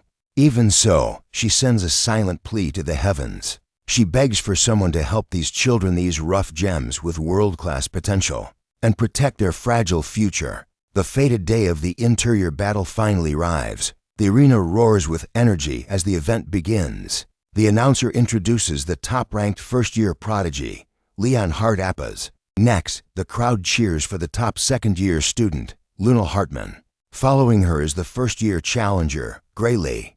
Finally, the second-year challenger, Deborah Ridardo, steps into the spotlight. Gray's eyes narrow. He recognizes Deborah as the thug who confronted him in the hallway. The announcer screams that the world is about to witness their true capability. High in the stands, the faculty watches with hawk-like intensity. Among them sits Professor Budra, a smug look on his face. Leon Hart frowns at the heavy faculty presence. Lunal Hartman notes that this is unprecedented. Only 3 professors bothered to show up last year. Luna wonders aloud why the turnout is so high today. But Leon Hart seems to instantly grasp the dark reason behind it. He concludes the professors must be curious about Gray. He smirks, noting that they certainly have impeccable taste in entertainment. Lunal rolls her eyes at his arrogance. Suddenly, a professor interrupts, confirming their guess. They have come to witness the final battle of the Divine Eye Special admits. A ripple of shocked tears through the students in the arena. Gray freezes. He demands to know what they mean by final. One of the professors sneers, asking if really no one told him the news. Professor Budra drops the bomb. The Divine Eye class is to be abolished. Shocked, Gray turns to Professor Ariel, but she only stares at him in painful silence. She worries that in his current state, the pressure of this battle might be too much for his spirit to handle. Then, she steals her heart. Ariel takes a deep breath and assures him that Budra is merely trying. To shatter his focus, she commands him to just fight. She falls silent, her eyes locked on the competitors. Gray looks up at the professor, searching for strength. He turns his gaze forward, determination hardening his features. He vows to do exactly as she says. Budra simply laughs, telling them to go ahead and embarrass themselves. He thinks that the moment they lose, the faculty will finally realize her legendary vision has gone blind. Gray's aura shifts. He glares up at the professors, declaring that he cannot let that insult slide. Budra blinks, confused. Gray states he does not care if they insult him, but he issues a dark warning. Do not dare speak ill of Professor Ariel's judgment. The professor recoils at the sheer intensity of the student's statement. Budra demands to know what strength her eye saw in him when everyone else sees a pathetic loser. Gray smiles coldly. Fine, I will prove you wrong. The professor scoffs at the arrogant brat. The announcer steps in, ordering the participants to separate and join their respective teammates. Ariel appreciates his fire, but anxiety gnaws at her. She wonders what desperate plan Gray has in mind. If he were fighting the top student, his practical skills might give him a glimmer of hope. But fate is cruel. He has been matched with the worst possible opponent. Professor Ariel dropped the bombshell. Bradley hadn't just trained Devil Rattle. He had forged him into a living weapon with reflexes that defied the laws of nature. Her conclusion was grim and absolute. This monster was the ultimate predator, perfectly designed to crush Gray's calculated ambush tactics. Is he actually planning to unleash that skill? The professor whispered, dread pooling in her eyes. Gray didn't answer, his cold gaze fixed on the professor's stand. Don't worry about me, Ariel said, her voice trembling slightly. Just promise me one thing, don't destroy yourself trying to win this. Gray let the silence hang heavy between them before finally replying, I know. Suddenly, the announcer's voice boomed like thunder, summoning the top students to the stage. Behold the arena, the announcer roared, protected by ancient barrier magic. This is a battlefield where you can unleash total war without fear of death. The rules were simple but brutal. Trigger the opponent's safeguard to win. It was a simulation, but the violence would be all too real as Lenhart and Lunal faced off. Tension crackled in the air. The announcer raised a hand and chopped it down with a scream. Let the interior battle begin. Here I come, Lenhart bellowed, launching himself like a cannonball. Lunel stood like a statue, sword raised. Come on then, show me your fangs. Steel sang against steel. Sparks flew as their blades collided. The sheer force of the impact forcing the second-year senior to skid back a step. But Lunel's experience shone through.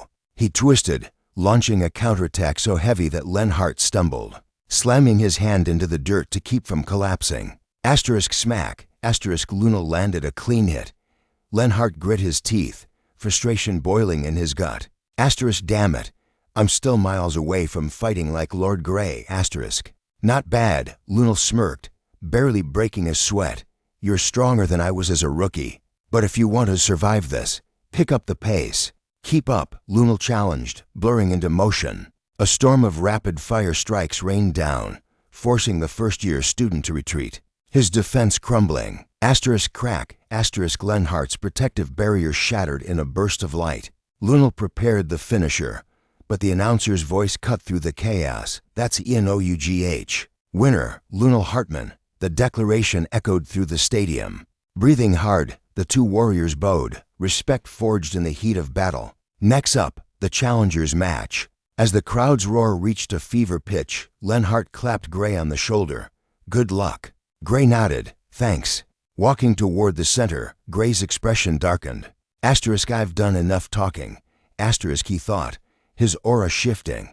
Asterisk time to prove I can back up my words. Asterisk. Memories of a ruined future flashed before his eyes. Demon gods and apocalypses that made this arena look like a playground.